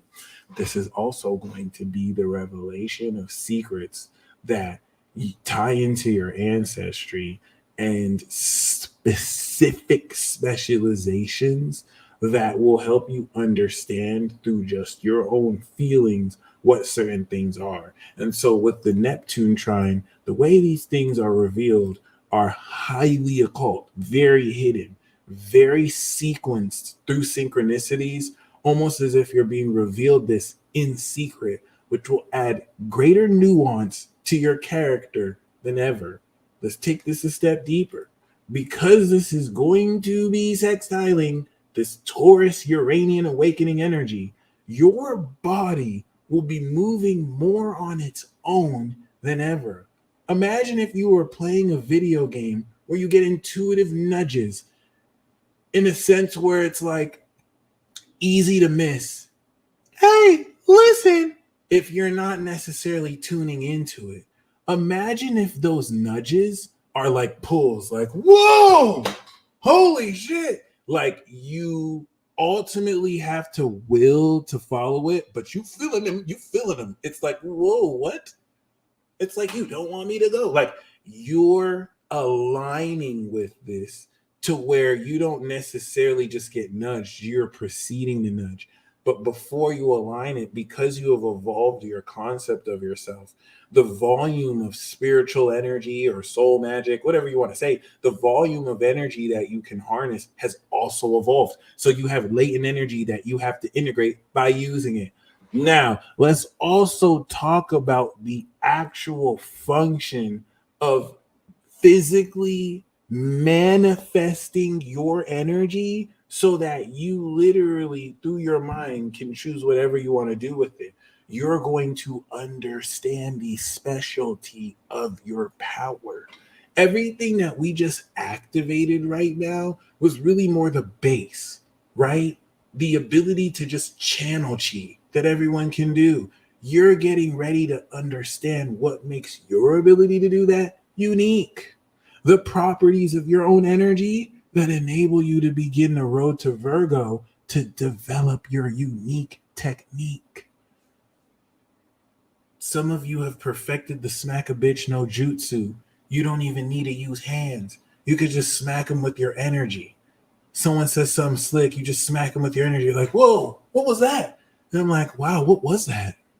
My man, that was very creepy. But other than that, this is very, very powerful because that's actually not a joke. Like it's not relatively unnew. Some of y'all do it already all the time. But you're going to be a lot more conscious of behavioral tendencies that bring out your power that you may not have been aware of. This Mars in Cancer transit is going to uncover everything that's special about you so that you can claim it before you integrate it fully socially with others. So this is a treasure chest moment. How should that feel like? How should it feel like? The way you'll know that you're moving in the right direction is that you should feel like you have an infinite supply within you. And don't wait for the evidence before it's true. Proceed forward with that. Because then Saturn and Pisces is going to be like, oh, wow, he really believes this. Oh, wow, she really believes this. Oh, okay. Yeah, she believes there's an infinite supply within her. You need, I'm not saying that you will actually do that, but the best attitude I can say is you need to feel as if you had an infinite supply of anything, so that you're doing stuff that feels right to you, that you really want to do, not because you feel like you have to do it. That's what Mars in Cancer is going to be, the descent of chaos. Okay? Some of you, come on now. That's why I have to be very careful, because there's going to be a psychic element of this transit that logically will not make sense. And it doesn't have to make sense. Magic is your currency. Your energy is your currency, and your energy can produce magic.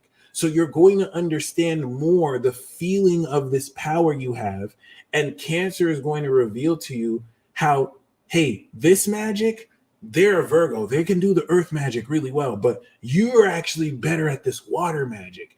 And because you have this earth energy, you feel more comfortable with the earth, but you need to mess more with these water gifts. You're going to understand stuff like that. You're going to feel yourself in a different way. You're going to tap into power that you weren't able to harness before, but now you've leveled up so you can harness it. That's another major theme of this transit. You ever play an RPG and like you try and access a weapon or a move set, and it's like you're not a high enough level. You're at a level now, and so you're getting a feel for abilities you've used since birth, but now in a much deeper way.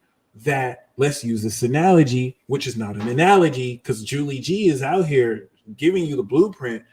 Your currency is energy.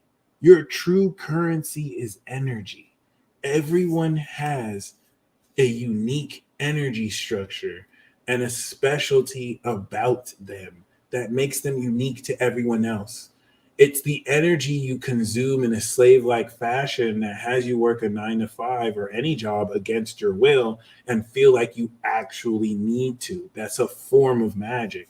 Or once you finish this transit and start Gemini season with Mars and Leo, you're going to realize, and that's going to be that Pluto square to Jupiter push starting your destiny. Like, whoa, I literally can, like, your energy is your currency. You spend energy to produce magic.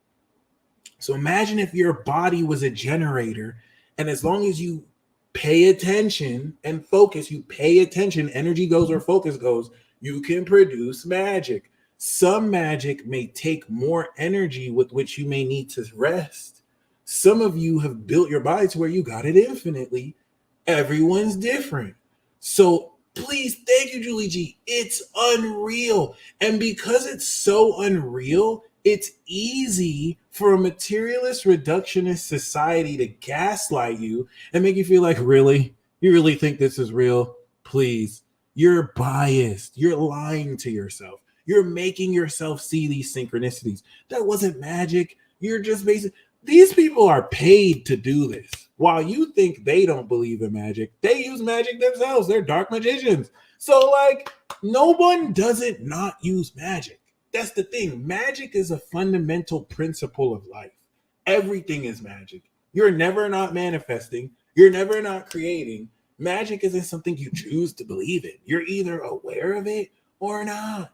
It's basically that. So like, Mars in Cancer is going to dive deeper into the alignment of your intuition and into, you know what I'm saying, the understanding of how you do it. Because the way Julie uses her magic is not the way you're going to use it. So by the time we step into Gemini season and we start to learn magic abilities on the job, you have strengthened your energy reservoir. You're taking your MP from 5 to now you can channel 50 MP. And this is going to help you get busy with developing abilities that are replicable. And this is where I'm saying, by the time we step into May 22nd, you realize, wow, I can really create my reality. Holy shit. Like, you've always known that. But now it's like, wow, like I know how to isolate, focus, and energy towards things to produce magical effects. And what's really the value of magic? Seriously, what's really the value of being able to replicate an experience that I didn't need to be physically there for, and I did it in a magical way. There's no price for it. It's limitless. So you're officially more valuable than people with millions of dollars who, yes, there's an importance for this economic system, and there's an importance to appraise value in that way, because anyone can say they're magic and fraud people, but it's different when you can liquidate it. It's different when you can realistically manifest with it, and it puts you on a whole nother level and doesn't have you take shit from people who are so broke, all they have is money. Because magic is an aptitude. It's something everyone has access to, but it's not something you just wake up in the morning being able to manifest like that. It's a skill. It's a skill. Some people, you are magically and spiritually capable the way other people are jacked with their body, but you can't see the air. You can't necessarily see certain concepts. So it's harder to really show that in a conventional way. And you can have this world have you feeling that you're not that special because you don't dumb yourself down for their basic asses. We're not doing that. This descent into chaos is going to realign your internal compass so that your emotions can work for you instead of against you. And all Cancer is asking is for the respect that your own energy, body, and psychic feelings deserve, and not to be fucking gaslighted against because you feel like you have to have all the answers. And if you can't dumb down your feelings to people, then you shouldn't acknowledge it. This is precious. It's special. Cancer is literally age 7 to 12. So it's still in a very precarious level of development right before Leo, where you leave your parents' house and start going to high school and actually developing your individuality. So it's a very big deal. And what is going to fuel this? What's going to switch you from, and that's actually what happened to me. This is what I started to learn at the very end of the Moon and Gemini activation. It clicked. When I was trying to do something, I was just trying to do it. You have to try without trying. I hate that analogy, but I was just trying to do it, right? And then every time I just focused, I detached from the outcome and I willed it. I was like, I know it's going to happen. I felt it. It worked. I was able to produce exactly the experience I wanted, not in a manipulate type of way, but to in this case, probability. So I could take it to the casino, which I did before on accident. And every time I've done it on accident where I played something, I was like 33 and I didn't care if I won. And then I got the exact number. This is magic. Do or not do, there is no try. So now that we've activated the constant and isolation of what you can do to replicate the effect, Cancer is going to help you feel deeper into that will. So you're not just trying to feel it. Now you're washing yourself over in it. And you can begin to become a user, a Nen user, a Force Jedi or Padawan. This is a phenomenon that's going to be so much more widely practiced. No one's really a muggle for real. People just hide in the closet. So most people are closeted psychics. Most people walking the earth are somewhat aware that they have abilities, but they just hide in the closet. It's a huge phenomenon that I've sensed has existed for a while. It's very rare few people who are actually, open and free with their abilities. And that's who we call, most of the light workers who do this work.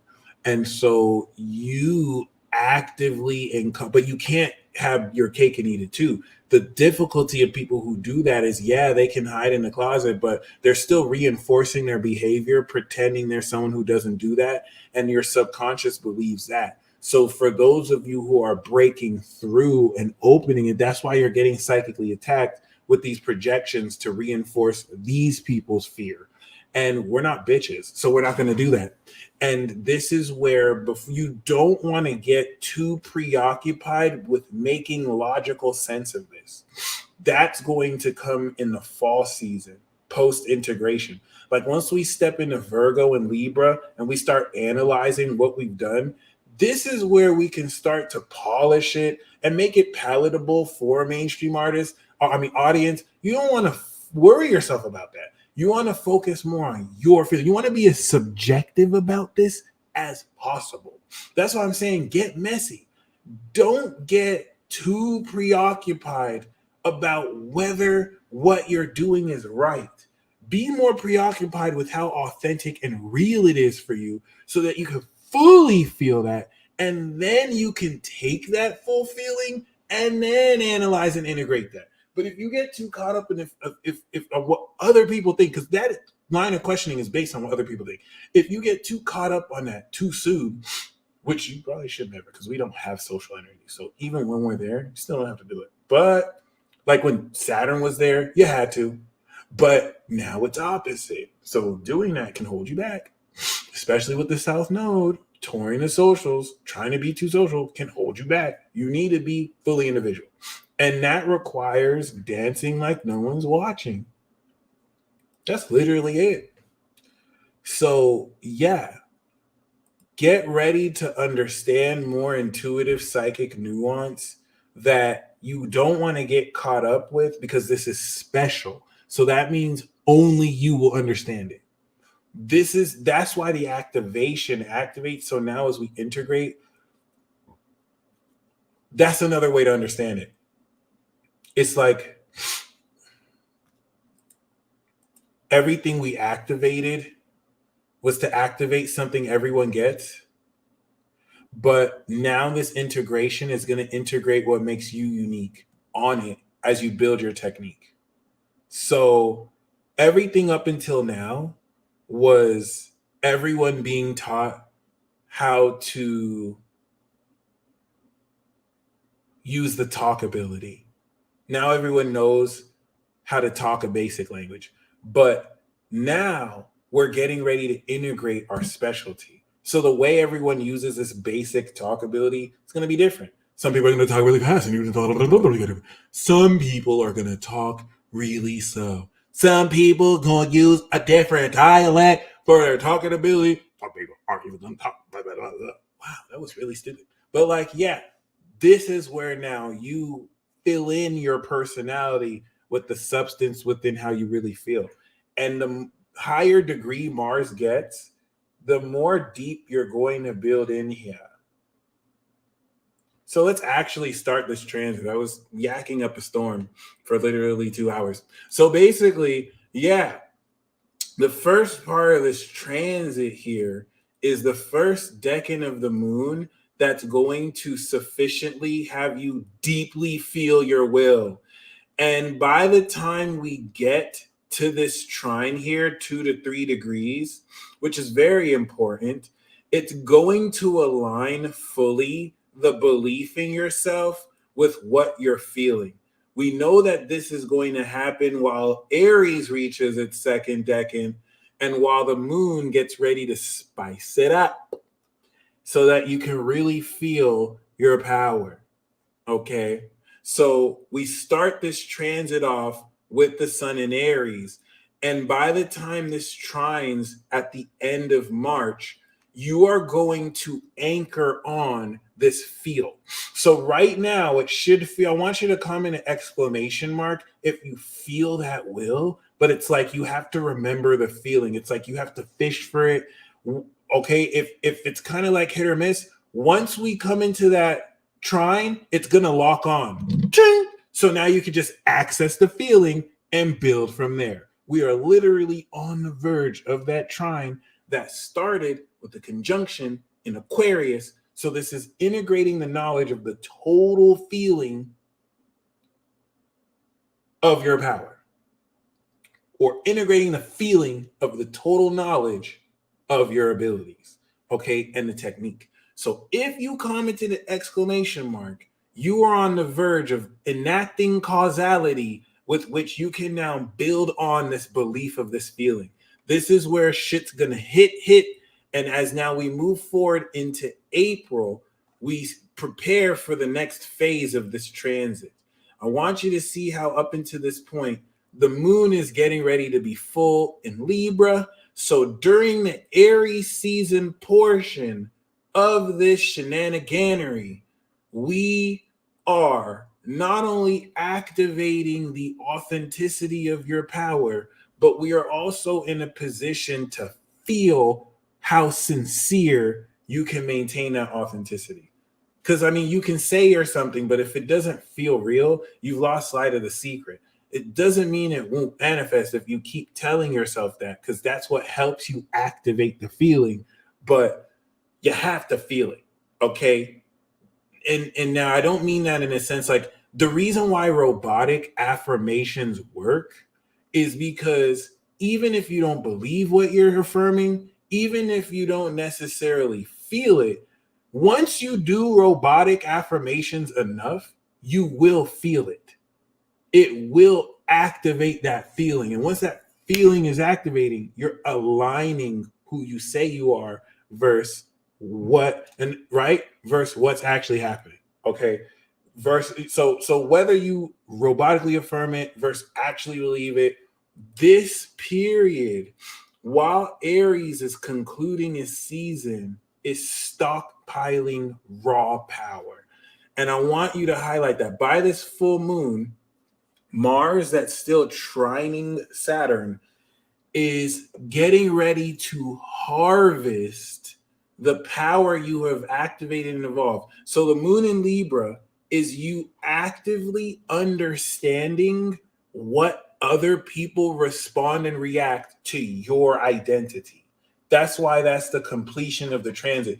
You develop your personality, and now after you practice your behavior, you present your behavior to other people, and this is going to show you how you match with other people. You understand the social response to your individuality. Huge shit. Now, Mars in Cancer is going to make sure that in this socialization, you're not faking the funk and you actually feel, and that's going to be very challenging because it can be very hard to present in Libra and you think that someone's ugly as fuck and you have to be like, yeah, no, you're not ugly. I mean, that's very superficial, but like just something more realistic because like you kind of, and this is where it gets dangerous. This is why, thank you. This is why Cancer doesn't like to say Cancer sin is the sin of omission. Because if Cancer were to tell you how they really feel, like they be fighting every day. Like it is what it is. Like you just Charlemagne the God. Charlemagne the God. Will you just listen to Charlemagne the God? Like it is. Like they have very deep takes and it can be very messy. That's why Cancers are nice to you. They're not going to really tell you. This will hurt. Like, this will go in. Cancer is the water that hits the wounds like, and it's just straight, and there's no hating. Just straight sincerity. Like, look, that's right. It is what it is. 50 Cent, thank you. So, like, that Mars is going to get pretty combative. But the reason why I wanted to show you that regardless is by the time we begin to finish the transit and we now make it to this evolution, Mars will begin the process of finally making it to the second decan post-evolution. That's how deep this transit is. We get an entire Aries season for just 10 degrees of Mars.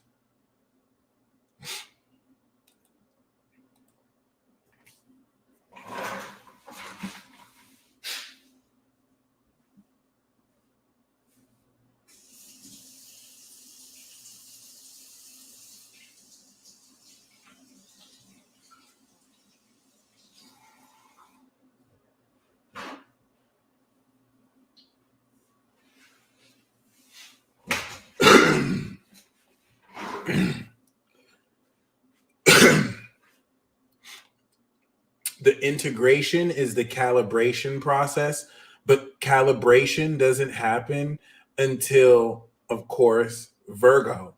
Virgo is integration through calibration, and preparation for balance in Libra, right? Otherwise, your behavior would just be too much for other people. The reason why innately you know how much to actually express of yourself to others is that vague nuance of Cancer through Virgo, integration. So that based on someone's character, you know whether to be more of yourself or less raw or more of a certain way. And these are things we don't always really think about because they're really just more automatic, but you're changing the way or directing in a new direction the feeling behind everything you do and who you do it to. Okay. This transit alone, by having you confront emotions you're not comfortable with, will literally turn you into a professional in dating. You're going to literally release any fears you've ever had towards expressing your emotions towards other people, because now your relationship with it is so much more raw in your ability to understand where you're coming from and who you are, even if you're already a professional. Like, this is going to, you could throw game in the trash. Like, you could just come so authentically. You'll be able to have conversations with others just with your energy. You don't even have to say words. You just exchange facial glances the way most women speak to each other. And it's going to feel very natural. And it's going to feel very authentic and sincere. So the weird thing is I'm saying that, but this whole transit is messy as fuck. Like, you're having to really dive deep in emotions that you may usually suppress, but instead of suppressing them, you're embracing them with all fervor. And there's a treasure in each of those feelings before you calibrate and integrate it in the social signs. So just something to keep in mind. Okay. So with that being said, the next part of this transit is post Aries coming into Taurus season. The Taurus season sextile, okay, begins to strengthen the sensual nature of this power in a way that enables you to feel so much more grounded the actual potency of this power. So by the time the moon comes back around, the moon is in Cancer right now. The next time the moon will be back in Cancer is coming into, of course, this April 26th date. Okay. And so by the time the moon comes back into Cancer versus right now that it's square the sun and you're having to integrate how you feel, now you're more clear on that and you can strengthen this now that is more grounded in this feeling, which will set more the attitude of this feeling. It's like you're more sitting into it. So Aries and this square right now is you trying on clothes because you've evolved. So your old clothes don't fit you anymore. So you're trying on new clothes. Once this comes back, the clothes fit now. Now the clothes fit and you're like, okay, what more? Now you know more how to strengthen what you already have, Taurus. I have. And this is where a lot of the cardinal function of you moving forward starts to build more into strength building. And with this strength building, anchoring down your five senses enables you to dive deeper into the psychic exploration of these senses and how richly and how densely you can actually feel into every one of these senses within your body. So this is going to bring so much more richness and into the depth that you're exploring. So by the time we come into this full moon in Taurus here, this grand water trine is a huge breakthrough coming into the sixth that will help you feel extremely deeply the whole notion and nature of the liquidation of your energy. Because I can still tell, I can feel that for many of you, this is still a concept, and it's not a bad thing if it's still a concept. It's like, you know, you can do it, but it's not really real for you because like you still haven't seen the context in which you can make this work, because maybe you might be looking at it very limited, and in tapping into your own uniqueness, it's going, you yourself are going to guide the way. So by the time we step into this portion in May, the Mars is in the third decan getting ready to oppose. This passionate sway of the sun awakening more, this new cycle of awakening on the full moon is going to complete more wisdom and understanding than ever of what direction you're deepening the feel of this will to. Remember, in a nutshell, this whole thing is you just feeling your power. Instead of just using your power, you're feeling it a lot more deeply. You're feeling it a lot more richly. And as Mars starts to square Jupiter, before it fully squares from Leo to Taurus, you're going to start to feel more of that pressure to intensify the integrity of this power, or rather the sincerity, to keep that same energy basically. And relative to that, that's what's going to lead us into, of course, the end of this transit, bringing us into the 0 degree point a week from then, coming into Gemini. Boom.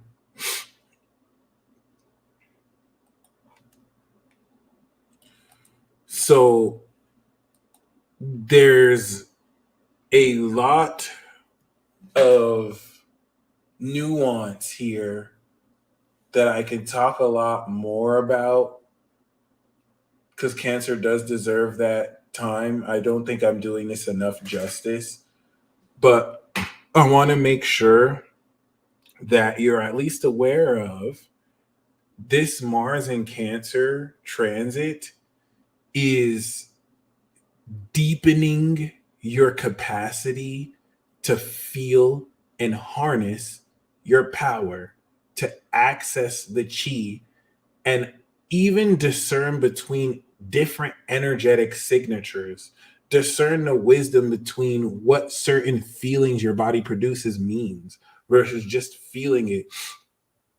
After this, you know, every single emotion you have is actually your soul communicating to you. So you're not just feeling those emotions. And some of you are already there. Okay. So holler. Don't worry. I didn't see. I didn't even know it was like a needle in the haystack. They put in the food now. Unvaccinated sperm kings. Let me get some fire sign emojis. If you an unvaccinated sperm king, what's up? We out here. Our stock been going up. 2021, it was a lot. 2023, that bitch is like Bitcoin now. What do you know about it? That motherfucker like Bitcoin in 2018, 2019, baby, in 2020. Yep. Shout out to, yep. Yep, we out here. Yep. Yep, they counted me out. They doubted me all my life. Now it's victory. DJ Khaled. Yeah, son. I was about to say, wait, ladies. I know y'all don't have no sperm. Y'all don't got no unvaxxed sperm. It is what it is. We got some unvaxxed eggs. Yeah. Yeah, unvaxxed eggs. Shut up. You got the masculine energy. Let's get it. The king and the queen. Women, y'all can have that because our dicks were originally a clit. So y'all get to have your cake and eat it too. I learned. I was so mad. I was like, fuck. Y'all do get it. Like, damn it. Y'all get to choose whether you want to be XY or XX. I don't have that luxury. I'm just an XY, which is, I don't have to give birth to a baby, so I'll take that. But like, yeah, I didn't know y'all genetics, your chromosomes is different. Like, say superior. Anyway, other than that, yeah. There's more explanation I could make that direct experience is going to pretty much teach you. So by the end of this transit, Gemini season is going to be ready to apply truly the development of your energy. You can almost think of this as like the first gym battle in a Pokemon game, right? Where Aries season and Taurus season is activating your power and then strengthening your ability to naturally harness it before you now build abilities in Gemini season based off that. And this is really the doorway into exalting your willpower in a way that not only takes you to the next level of everything you've ever been capable of doing. I mean, your energy reserves, needing less sleep, needing less food, being able to literally break records that aren't even characteristic to your age, looking younger because you're feeling your energy. It's like you're going to feel like you have untapped access to a treasure within you, and you will never compare yourself to another person ever again because no one has shit on you. Truly, I know there's a way we talk in society that, you know, we lie to ourselves to believe certain shit, but like you cannot compare yourself to anybody else. It's an immutable law. Once again, I know there's a superficial way in which we do that, and which is real. I don't want to acknowledge that it's not real, but just because something is real doesn't mean it's true. It's real that kids get gunned down in schools. That doesn't mean that it's true, that that's what should happen, right? It doesn't mean that that's the truth. That's a horrible example. But basically, there's certain things that you can experience for real. That doesn't mean that that's the whole truth behind it, basically. Just because you perceive something to be real in a certain way. So there's a way to just say that. There's another way to feel that and produce that. And that's what you're doing. So congratulations. And some of you sent Cash Apps and PayPals. For those of you who sent the, of course, $20, I will be pulling a card for you. For those of you who sent 40 and want an idea of what Mars in your chart's going to do, please just send your chart or at least your sun, moon, and rising, and I will interpret that for ya. The reason why this is the descent into chaos is this is going to, relative to your evolution, revisit and visit every insecurity, everywhere where you have given away your power emotionally. And Mars is going to take that shit back. And now the road from Mars to Cancer to Mars in Capricorn, which if we look, Mars is going to make it to Capricorn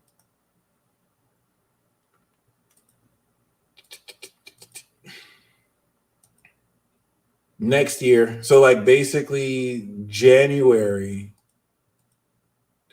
And oh, nice. Yeah, basically January of 2024.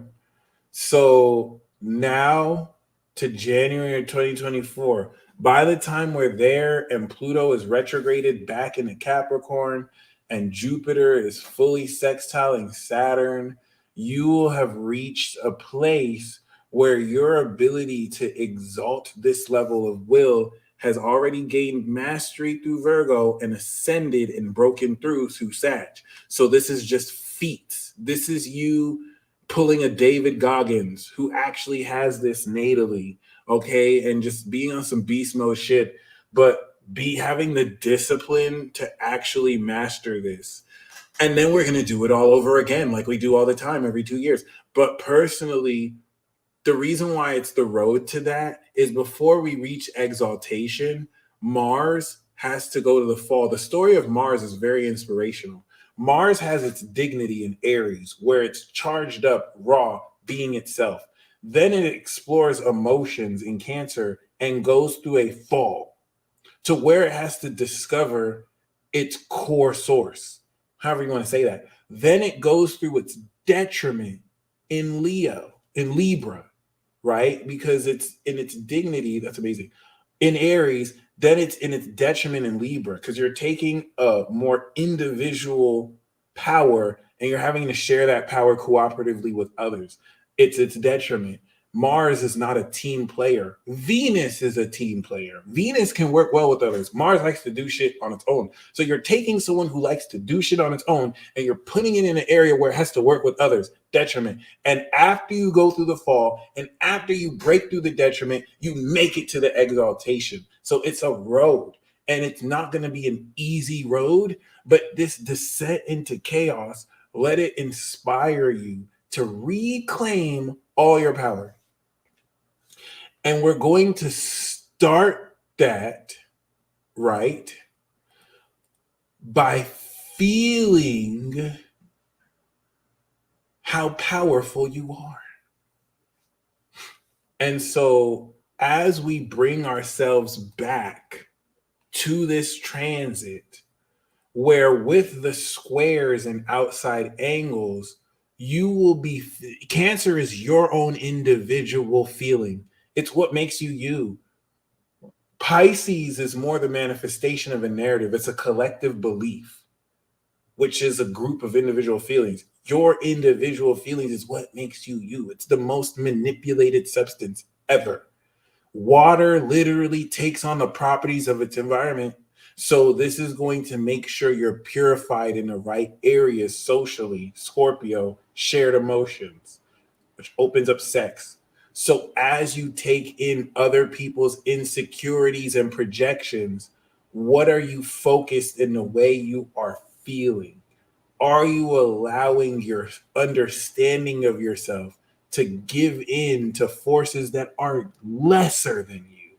Or are you going to stand in the courage of your power and not take shit and command it and really feel it and show yourself how powerful and magic you are? The dark part about this is your decision to really feel your power is going to rub some people off the wrong way. And as psychologically passive aggressive and manipulative they may try to be, you're not stupid and you're going to level up on them. And it's just going to make them more angry. And so that is a defining factor building up to the opposition in Pluto that you're going to feel building during this descent. That's why it's going to be chaotic. That's why it's going to be messy. As you strengthen is transmute it and feel deeply into what you sincerely feel. If what you sincerely feel is compassion, then feel that. If what you sincerely feel is like sticking your foot up their ass, then feel that and tell them that you'll stick your foot up their ass too. And if it comes from an authentic place and they feel it, you will have transmitted that message. Bloop. All right, beautiful. We're now going to step into the readings. Okay, I'm going to pull a card to get an idea of what each sign message has for you. Aries wants you to know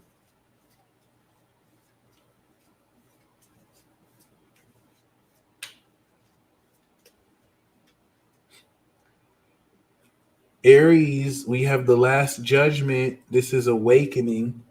And the main card coming here is the Eight of Cups. So Aries is saying that God is calling you out of the mediocrity. God is calling you out of where you may not belong and what doesn't serve you. You are awakening the core of who you are on the inside. And this is going to inspire a quest to really seek where your soul belongs or what it is that truly satisfies you. Because after the 8 is the 9 of the wish come true. So some of you are going to go on an adventure. Some of you are going to literally, scales are going to drop from your eyes and you'll be like, I'm not meant to be here. It's time to leave here. So be willing to walk away and leave.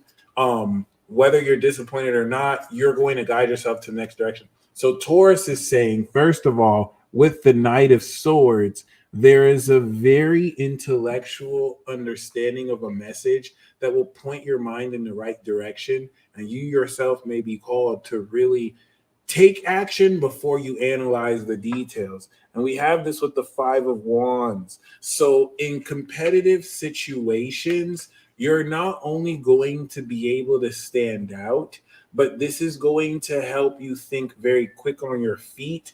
And you want to take a very maverick approach to this and not necessarily get stuck taking things too seriously, but move more off your instinct. Five of Wands is brainstorming that's possible, but you being able to stand out so well just in comparison. All right, next we have Gemini.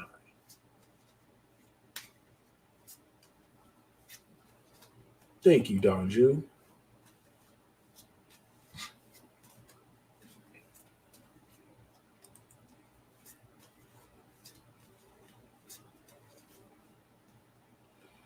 Like I'm picking up heavy. Some of you, your soul is giving you all the juice, but you're trying to make sense of it the way the world understands things. And it's not meant to be understood like that. You feel like if you can't make sense of it in a realistic way, it's not real. And that's not true. That's not true.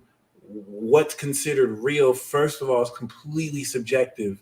So really embrace what it is that you're coming into. Truth is objective, but the subjectivity of realness depends on who you're talking to. So for Gemini, we have, of course, the Three of Wands. Okay.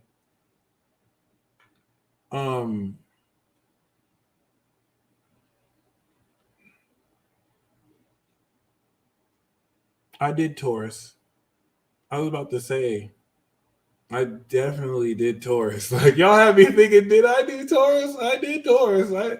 Maybe I did it quick, but it was this. There we go. Yeah, Taurus. I just finished Taurus. That's crazy. So we do have the Three of Wands with Gemini, which is personally being able, it's a Sun and Aries card. You're going to have very enterprising motion moving forward. You're going to know what direction to really see your plans come in. And we have this with the King of Pentacles. So this is definitely going to put you in a position to really not only ground your endeavors and come into a lot of wealth, but it's also going to attract the attention of investors or people who are interested in this approach that you're taking, this enterprising opportunity or opportunities that step in your way. So next for Cancer.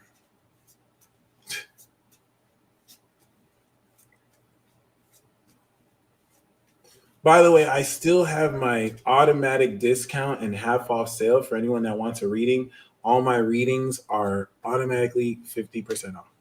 So for Cancer, we do have the Four of Wands, which is talking about celebration and you feeling in a position to personally and realistically strengthen your community and create this sanctuary. And we have this with Eight of Cups, which is also what Aries got.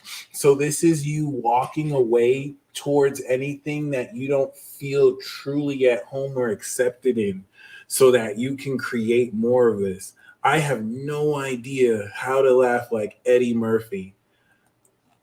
That is very interesting though. If I tried to, I wouldn't know what to do. That's the wildest thing I've heard in a minute. Oh shit, you sound like Eddie Murphy. I guess I do. I take that as a compliment, by the way. But like, yeah, I didn't know. Fallen Soap, really? I never did. Please email me. Maybe it might slip the cracks, but please email me the reading that I gave, and then I'll upload it. But if I did, I'll see if maybe you just didn't notice. But no, I probably never did. But yeah, email me the recording and I got you.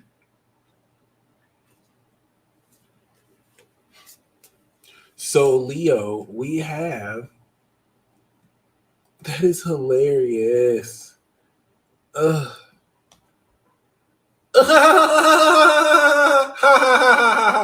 That is so out of pocket. My bad. Okay. Oh shit. I tried, y'all. I tried. So we do have the Seven of Cups. The Seven of Cups is talking about making sure Good looks, good looks. Making sure you don't get caught up by like, no way, that's a huge honor. Making sure you don't get caught up by illusions and desires that aren't followed through. Everything that glitters is not gold because you it looks like you have options, but most of them options aren't even really options. So we do have the Knight of Wands, which is someone that wants to just slide in your pants, or you wanting to slide in people's pants, or just having a lot of passion and inspiration to get in the pants or really take off your pants. But this is a very festive energy. But you put this and the Knight of Wands, now you're just party hopping, drinking booze, getting fucked up, waking up at odd hours in the morning. So just be very careful of getting taken advantage of in that sense too, because you got Neptune in your 8th house, and some of y'all be falling for the funk. It is what it is. Some of y'all want to though. And this is not that type of energy that you want to just slip and fall into a messy whatever. But maybe that's your thing. And if so, do what you do. So next we have Virgo. Virgo is saying with the moon, be very mindful of psychological attacks, psyops, and Jedi mind tricks being played on you. Because you're going to analyze that it's happening real time, but you may not have the context to understand how it's happening. It's only enough that you know that what you're feeling is not just in your head. And it's the difference between a fear versus your intuition is that your fear will just produce your worry about something. But this intuition will produce receipts. And you being gaslighted is when you show those receipts and people trying to play you like you stupid. Virgo's not playing. And we have this with the 9 of Cups.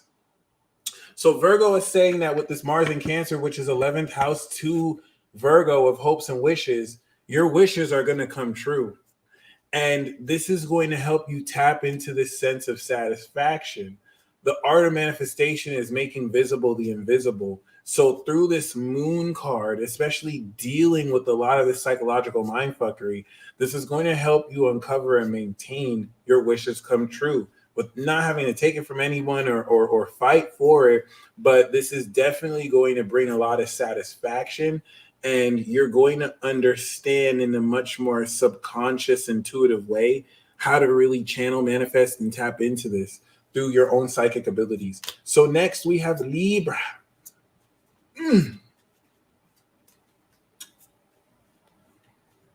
We do have, of course, the 8 of Pentacles, which is saying that the work you're doing, you want to just maintain that quality and effort. We have this with the 3 of Swords, Lord of Sorrow. This is actually Saturn in Libra. Betrayal, heartbreak. You want to be careful about people stealing your work, and don't necessarily share the juice to people who you don't trust, won't take your idea and run off with it. Because that's really what I'm picking up with that. And you really, really want to be mindful of who you're working with during this period. Libra is also talking about sacrifices that have to be made to maintain the quality of output you're working in. With Scorpio, we do have the 10 of Wands. And this is talking about an increased burden that has an underlying theme. You want to be mindful of how you delegate that burden. And we do also have the 3 of Swords. So Scorpio is saying, be very careful about who's adding on to your plate. Don't be feeling sorry for people. Some people could be deliberately asking you to take care of their shit just to distract you. And while you're distracted doing what you're doing, you want to be very mindful of people taking advantage of you. Because the 3 of Swords for Scorpio, that's just no joke. And this is Scorpio telling you to not just take people's word just because they mean well. Okay? Trust that some people are incompetent and will fuck up even if they didn't mean to fuck up. That way, you don't have to be disappointed. Sagittarius is telling you, thank you. The Hermetic deck does not play around. Sagittarius is saying, what's up? The Star, your wildest dreams aren't even wild for real. This is Sagittarius straight channeling. Like you're not even dreaming big enough. Like your dreams I can achieve in just a day. You need to understand that your dreams are more than real. You're already living it. And dream much bigger. You're not dreaming nearly big enough. And we do have the 9 of Cups. Oh shit! Virgo and Sag for the win here. Sag stealing home base.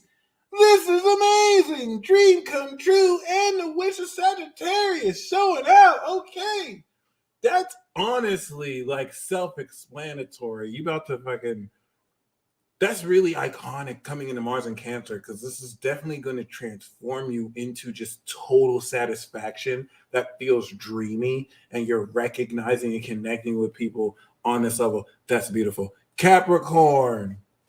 Is anyone going to top this? Capricorn, Aquarius, Pisces, you finna top this? Let's see.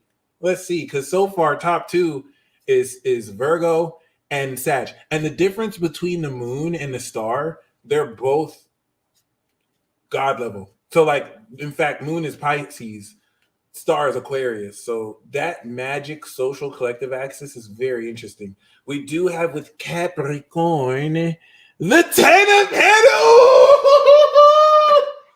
Capricorn said top what? Y'all over here feeling good. We getting money. Oh, that's crazy. I love doing this because the signs will show up. Capricorn said top what? You see this? Yes. Yeah. Okay, hold on. But what's your card though, Cap? See, thank you. Capricorn talking shit. That's not a major card. Hold on. What's your card though, Cap? What's your card though? What you talking about, Capricorn? Hold on. Okay, we got the 3 of Wands. Okay. I was about to talk shit if it was a major. So, all right. So this is interesting. Capricorn is talking about you have a secure plan to get the bag. 3 of Wands is talking about a legitimate plan that will secure you wealth. So Capricorn is focused on the coin. This is saying that your ships are coming in and you want to stay in with integrity of the legacy you're building and the wealth you're integrating, because this will open up passive income. 3 of Wands is the beginning, Sun and Aries stages of starting a project. So you're opening up so much possibility and enterprise. Imagine starting a new business that you know is going to make you millions of dollars. That's a really incredible feeling. And that's what's going to really step you in. So next we have Aquarius. Yo, Aquarius. What's up, Aquarius? You about to top this? Who's going to top Sag? Because Sag just hit that wild card real quick. That shit felt like a jackpot win, which is literally Sagittarius. All right.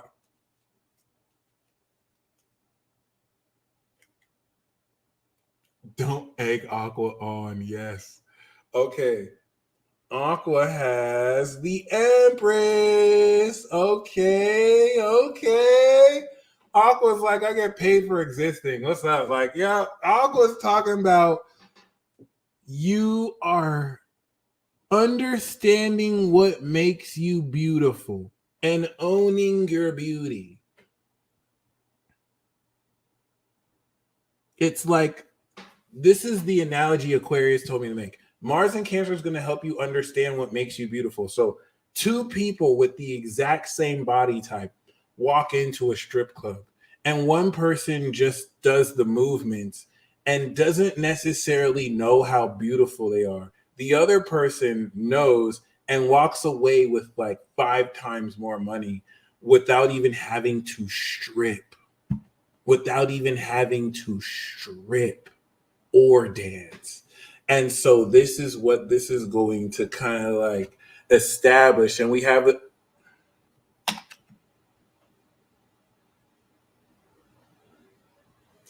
Aquarius is saying, be very careful of people who are jealous of your beauty.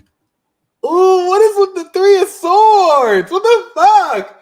Libra, Scorpio, and Aquarius is saying, watch out. Because with Libra, it could be people trying to steal your ideas. Scorpio, people taking advantage of your busyness. Aquarius, people just might be jealous of a quality that you have that they don't have. And so don't be willing to trust people just because, you know what I'm saying? You know what I'm saying? You may get props or whatnot. That Three of Swords is wild. Can no one top Aquarius? Pisces, what's up? Can no one top Sagittarius? Dude, if Sagittarius is the best card, they're going to talk shit this whole transit. And they're already going to talk shit this whole transit. We're like, Pisces, you're our only hope. Humble Sag. It'll be the three mutable crew. Gemini got all right cards. Yeah, we got the King of Pentacles. So like, let's go. Let's go. So let's go.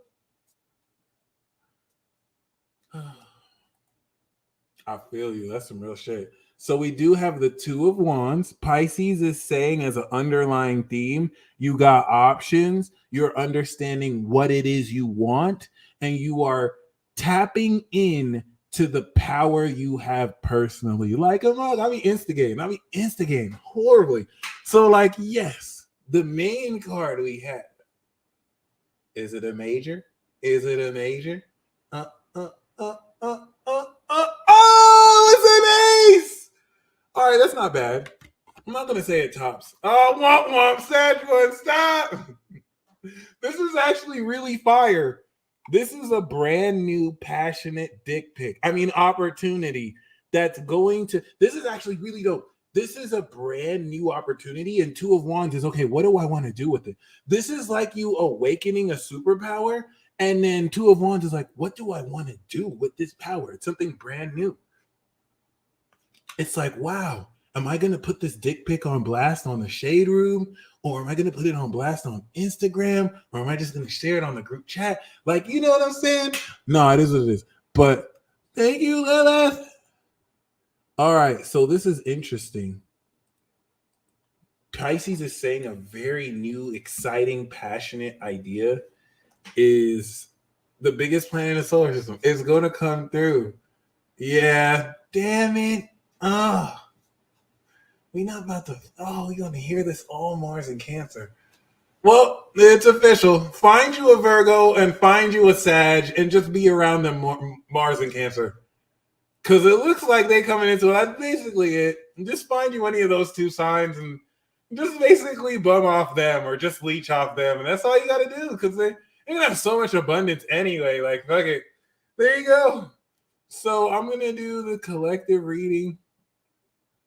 Make sure you're cool enough to let you in the squad. Or find you a me with Sag. Oh, you got the Virgo too. Damn. Get you in there as both of them. Oh, shit. Not the Virgos with the Sages and the Sages with the Virgos showing out. Oh, shit. God damn it. Okay. We do have the Sun.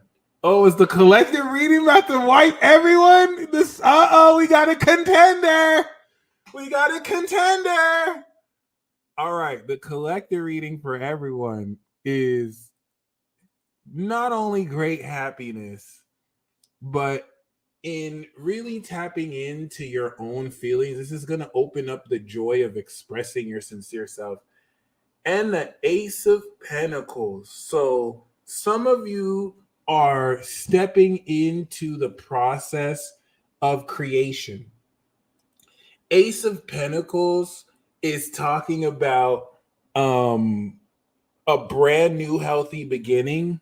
This is this whole notion of taking your energy and power and liquidating it. And this is what's going to bring this happiness of independence. Okay. So Pisces is talking about a passionate beginning and collective. Ace of Pentacles is new income stream, new value, new healthy beginning. Congratulations, Sag. Second place. In fact, it depends on if you find the moon. If you think the moon is higher ranked than Star, then Virgo won. If you think the Star Nine of Cups is better, then Sag won. But Virgo, Sag, congratulations. I think we all did good, but pay attention to the Three of Swords cards because they definitely wanted to send you that message through those signs. let's get into the live readings. Okay, so I'm going to go in the order received. Dreaming with Tess, I know you want a card, so I got you. I'm going to do the astrology first, and then we'll do the cards. Beautiful. Nice. All right.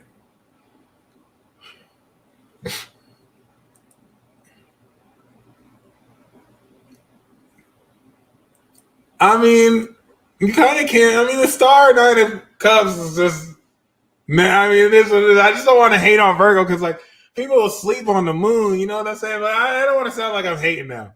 It is what it is. Oh shit. Yeah. Oh yeah.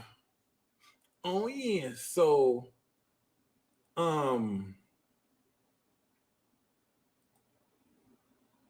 first.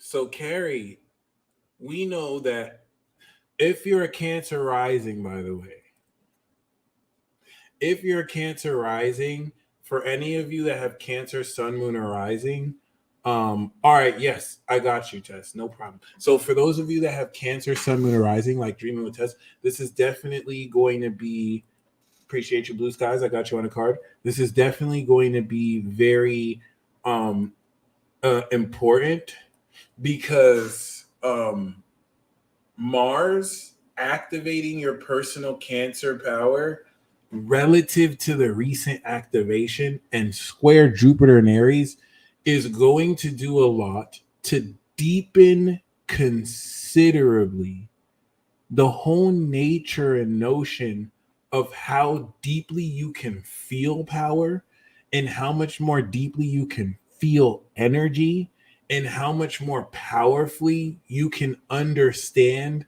the unique nature of your character that helps you feel more like yourself.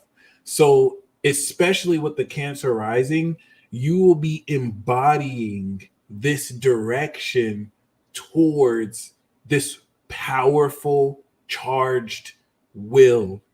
And the coolest thing about Mars transiting the first is that it comes out of the lethargic space of the 12th. And if you felt more in your head because of the 12th house Gemini and just more like isolating yourself, this is where you start to feel more in your person energy and direct will to feel more like moving forward from experience as well. This definitely, as an Aries sun, is going to help you understand more about where to direct your personality as a public figure in the 10th house and what more to share with people personal to you. This is even more ideal because your moon in Gemini is already beginning to aspect Pluto in Aquarius. And this is just going to strengthen your ability to channel what you already know. And what this Mars is going to do for you through Cancer coming into Leo season is really just going to have you be more sure of what you've already known. This is the reverse effect that most other people who don't have Cancer rising won't have, because now you're identifying with what people are going to understand first. So this is definitely going to have you take things that you were told 6 months to a year ago, now revisiting like, wow, you were more right than even people who now realize you're right still know you're right. So this is going to really help you feel more at home, really expressing who you are than ever. And so next we have Ashley Castro Sama. And I knew it. You are a master. Virgo rising, Sun in Scorpio, and Moon in Gemini. So you're like future. You're a true dark Lord. No, I'm just joking. You're a true transformer. You're a true boss of the underworld. But there's a word I want to say. You're a true killer. There we go. Yeah. The reason why Gemini moons with Scorpio suns are the coldest is because they're the only Scorpio. And a great example I love to say is Drake versus Future. Like, Future is a true Scorpio.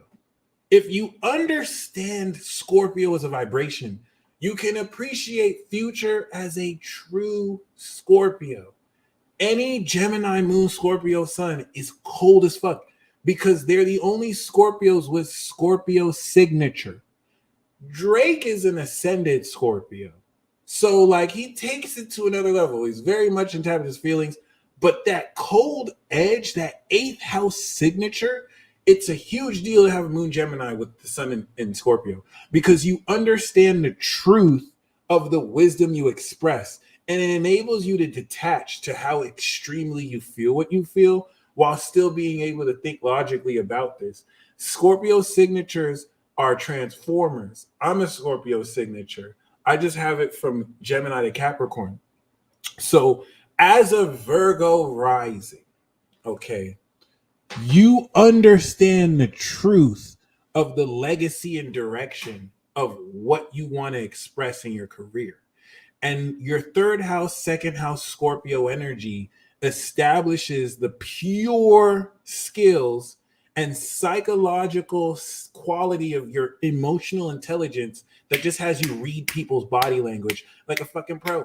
So Mars in Cancer is going to move you in the direction of your own sincere authenticity so that this creates the space in advance before July to now be in the places where you feel you belong, and for you to take actions that put you in a position to actually express what you truly feel around people who actually respect what you truly feel.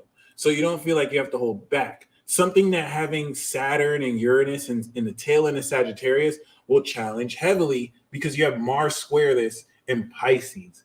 And so being able to trine this in Cancer will align the strengthening of how sincere you act off on your beliefs so you don't feel like you have to hold back. Something that most people won't understand because they don't have Sun Pluto. So they don't, and then you're unique. You have Moon Jupiter, Gemini, Sun Pluto, Scorpio. So you're a god.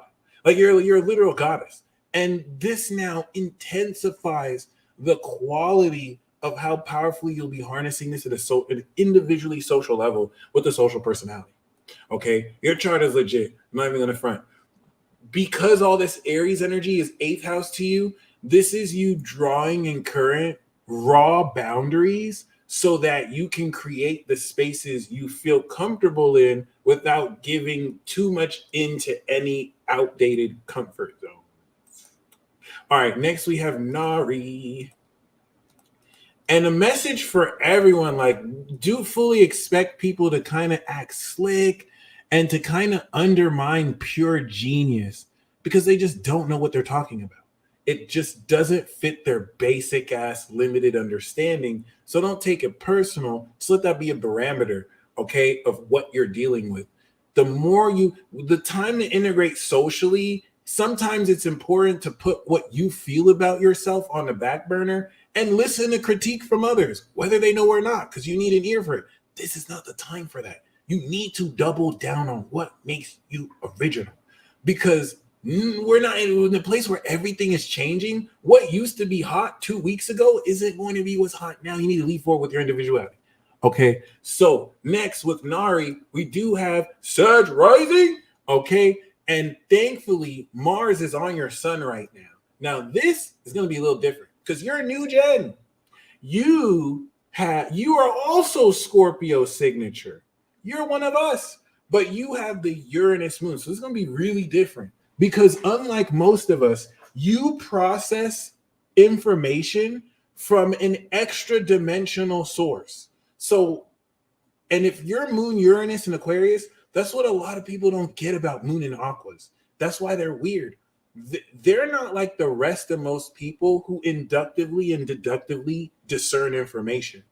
You get your information from out of this world. And so you already know what's happening going into a situation, which is a subtle distinction that will be weird to most people who want to know, how do you know that? How do you know that? And I just know is not going to be enough for them.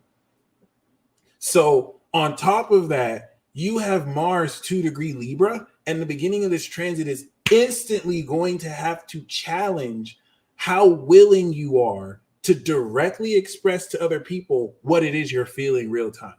And now, in intensifying this classic expression, empowering with your own spirit the direction of how much deeper you take this. So you are literally walking a tightrope, but you got the aqua energy. So this is you on a blindfold walking a tightrope because you're already that claircognizant, which is going to freak people the fuck out. How they're trying to hide shit from you. And another aqua moon trait, you're going to say things that people were talking shit about you behind their back. And you don't, and this is all subconscious. You have a God level subconscious, so you don't even have to be aware that you're freaking people the fuck out. But you have a Cancer sun, so you'll notice nuances in their feelings to know you did something. And bruh, that is lit. I don't really know what to say, other than you, because your Saturn is in Aries and your Pluto is in Sag.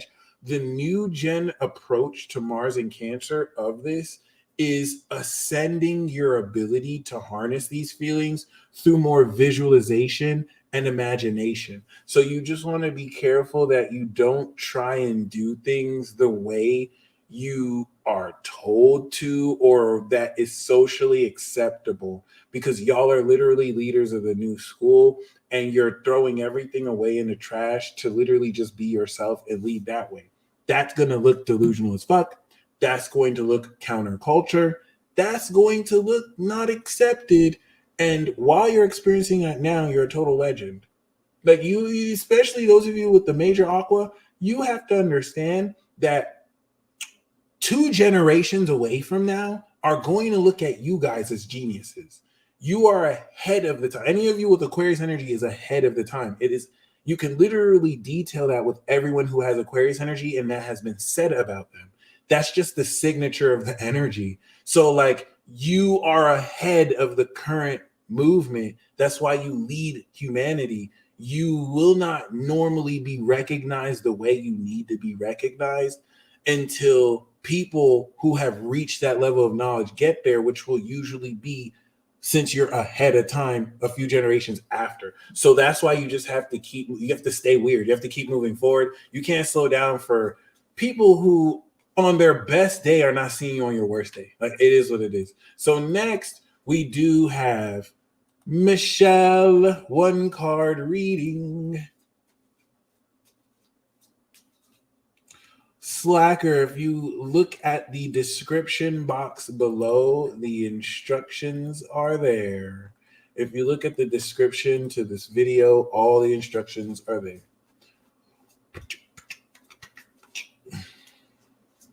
So we do have Michelle as an underlying theme, the Judgment card. You are reevaluating your entire life as you awaken to your true higher purpose relative to everything that led you here. And we have this with the 8 of Pentacles. So this is going to awaken the work you're doing, the work you're meant to do, what you're meant to do with the work you're doing. And it's going to awaken and bring to your awareness more meaningfulness into the work you do, aligned with what you're meant to do. You may already even be there, and this is what's going to, of course, put you more in alignment with that. So that's a beautiful card to get. Next we have is the Holistic Healer. Oh, Tess, I still got to do your reading. So my bad. I'm gonna pull for the Holistic Healer, and then Tess, I'm going to do you last, actually, after Angeline and Blue Skies. Save the best for last. So we do have for the Holistic Healer,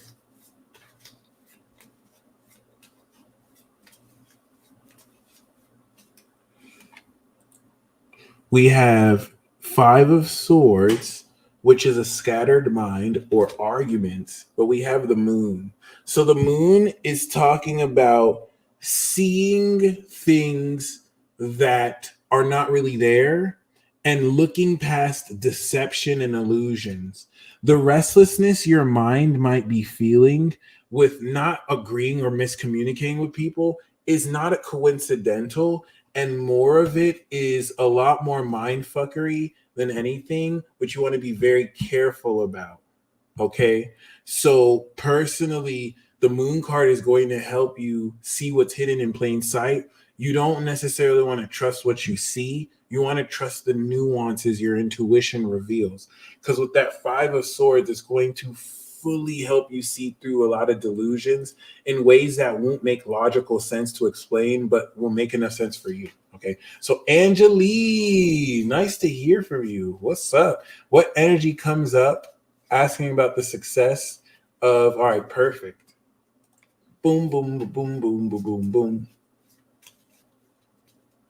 So we do have the 2 of Swords. This is Moon in Libra, probably feeling not so much indecisive as much as being in a position to really sort through what you're willing to share. So the 2 of Swords is saying when it comes to this success, be in a position to not allow your emotions to be outweighed by your logic. So before you act on any feelings, sleep on it. Not, this isn't the sleep on it card, but to make sure that it doesn't have to make logical sense, but make sure you put enough logic behind it so that you can balance it and you're not being too emotionally ruled. Because there are certain outbursts you'll want to make, but you'll really ask yourself, is it really worth it?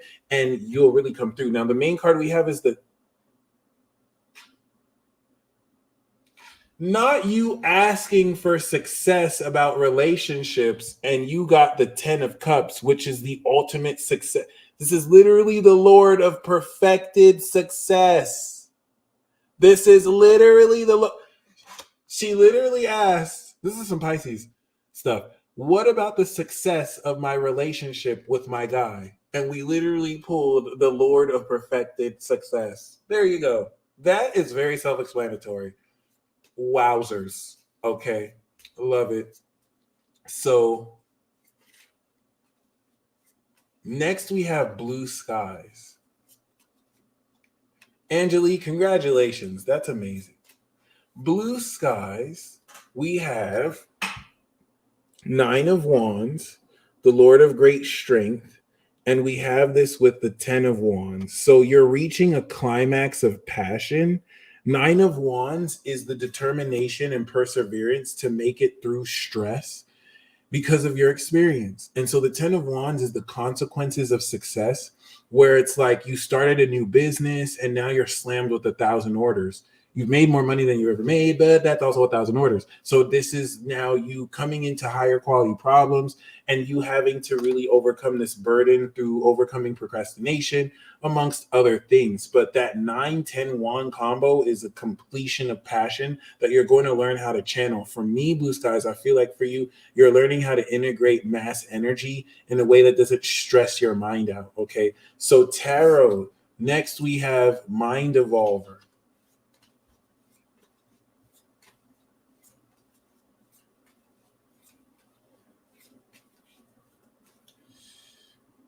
Mind Evolver.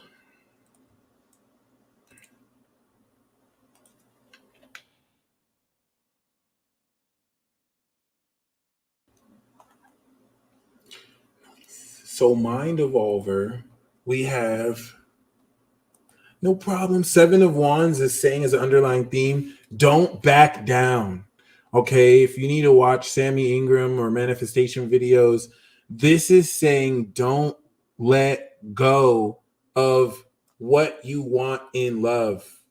Okay, this isn't about you letting go. This is you not backing down. You're not taking no for an answer. You are continuing to persist and you're standing up for yourself. You're if outside forces say you're not good enough for the love you deserve, you're like, the fuck I'm not. Yes, I am. So like you're just standing up for yourself. And we do have the 8 of Wands. Lord of Swiftness means that love is going to come very quickly for you. Okay, like it's gonna go from 0 to 100. You could be in a situation that you have to persist for, and then boom, it just.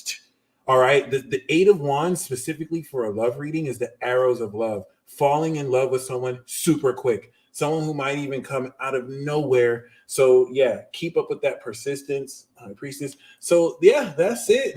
Last, finally, we have Tessa, which is amazing because the Cancer rising with the Aries sun is now looking into how your personality augments your public image. But as a Sag sun, in your creation of the amazing lifestyle, Mars is going to energize in a similar way coming out of the 12th house, you finally having more understanding of where you want to direct this creation of your lifestyle. And it happening during Aries and Taurus season is going to align this awareness with who belongs living this lifestyle with you and what level of career you're exploring, which, by the way, congratulations, Tess. It'll be very amazing to see everything that you're putting out there on Instagram and TikTok come into higher standing, and you start to understand, especially with Saturn and Virgo, which squares your Sag sun, can give you the illusion with Saturn opposite Pisces or Saturn and Pisces that the work you're doing isn't going anywhere. And you may not be aware that key people are seeing videos you've made weeks ago, or that even outside of what you're putting out, like, you know, the work you're doing is actually adding up. So all of that is going to dissolve and just hit, specifically because now you've activated this season. And I'm glad it doesn't feel like it, because a lot of that is the Saturn Virgo square your sun that hyper focuses critically on a lot of like Earth. So like, just like you learn so much from her, a lot of people do. There's so much. I mean, she's the dream goddess.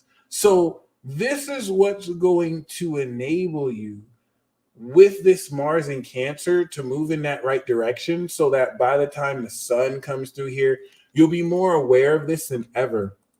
But actually, I'm so glad you said it doesn't feel like it, because it's actually this Mars in Cancer that's going to start feeling like it. And once we step into Taurus season and your Taurus moon is activated, it'll fully feel like it. You'll literally have the community, the real community around you to add more to this value. Okay. So thank you, ladies and gentlemen. Beware of miserable people who act like they're happy, but they're not, who will project on you their envy that you may not have nearly as much material success as they do, but you are so much more happier on an energetic, vibrational, psychological level that actually produces real, tangible results and liquidation. Okay, by the end of this transit, you will begin the ascended or evolved process of not only being able to harness your life force for actual enhancement of physical function, but also conversion into value, whether through experiences you can perform for people that have a value, or literal value. Some of you can literally use your energy to create money from thin air. But don't take my word for it. You'll see yourself. Julie G just showed you. And other than that, y'all stay blessed as always. Until next time.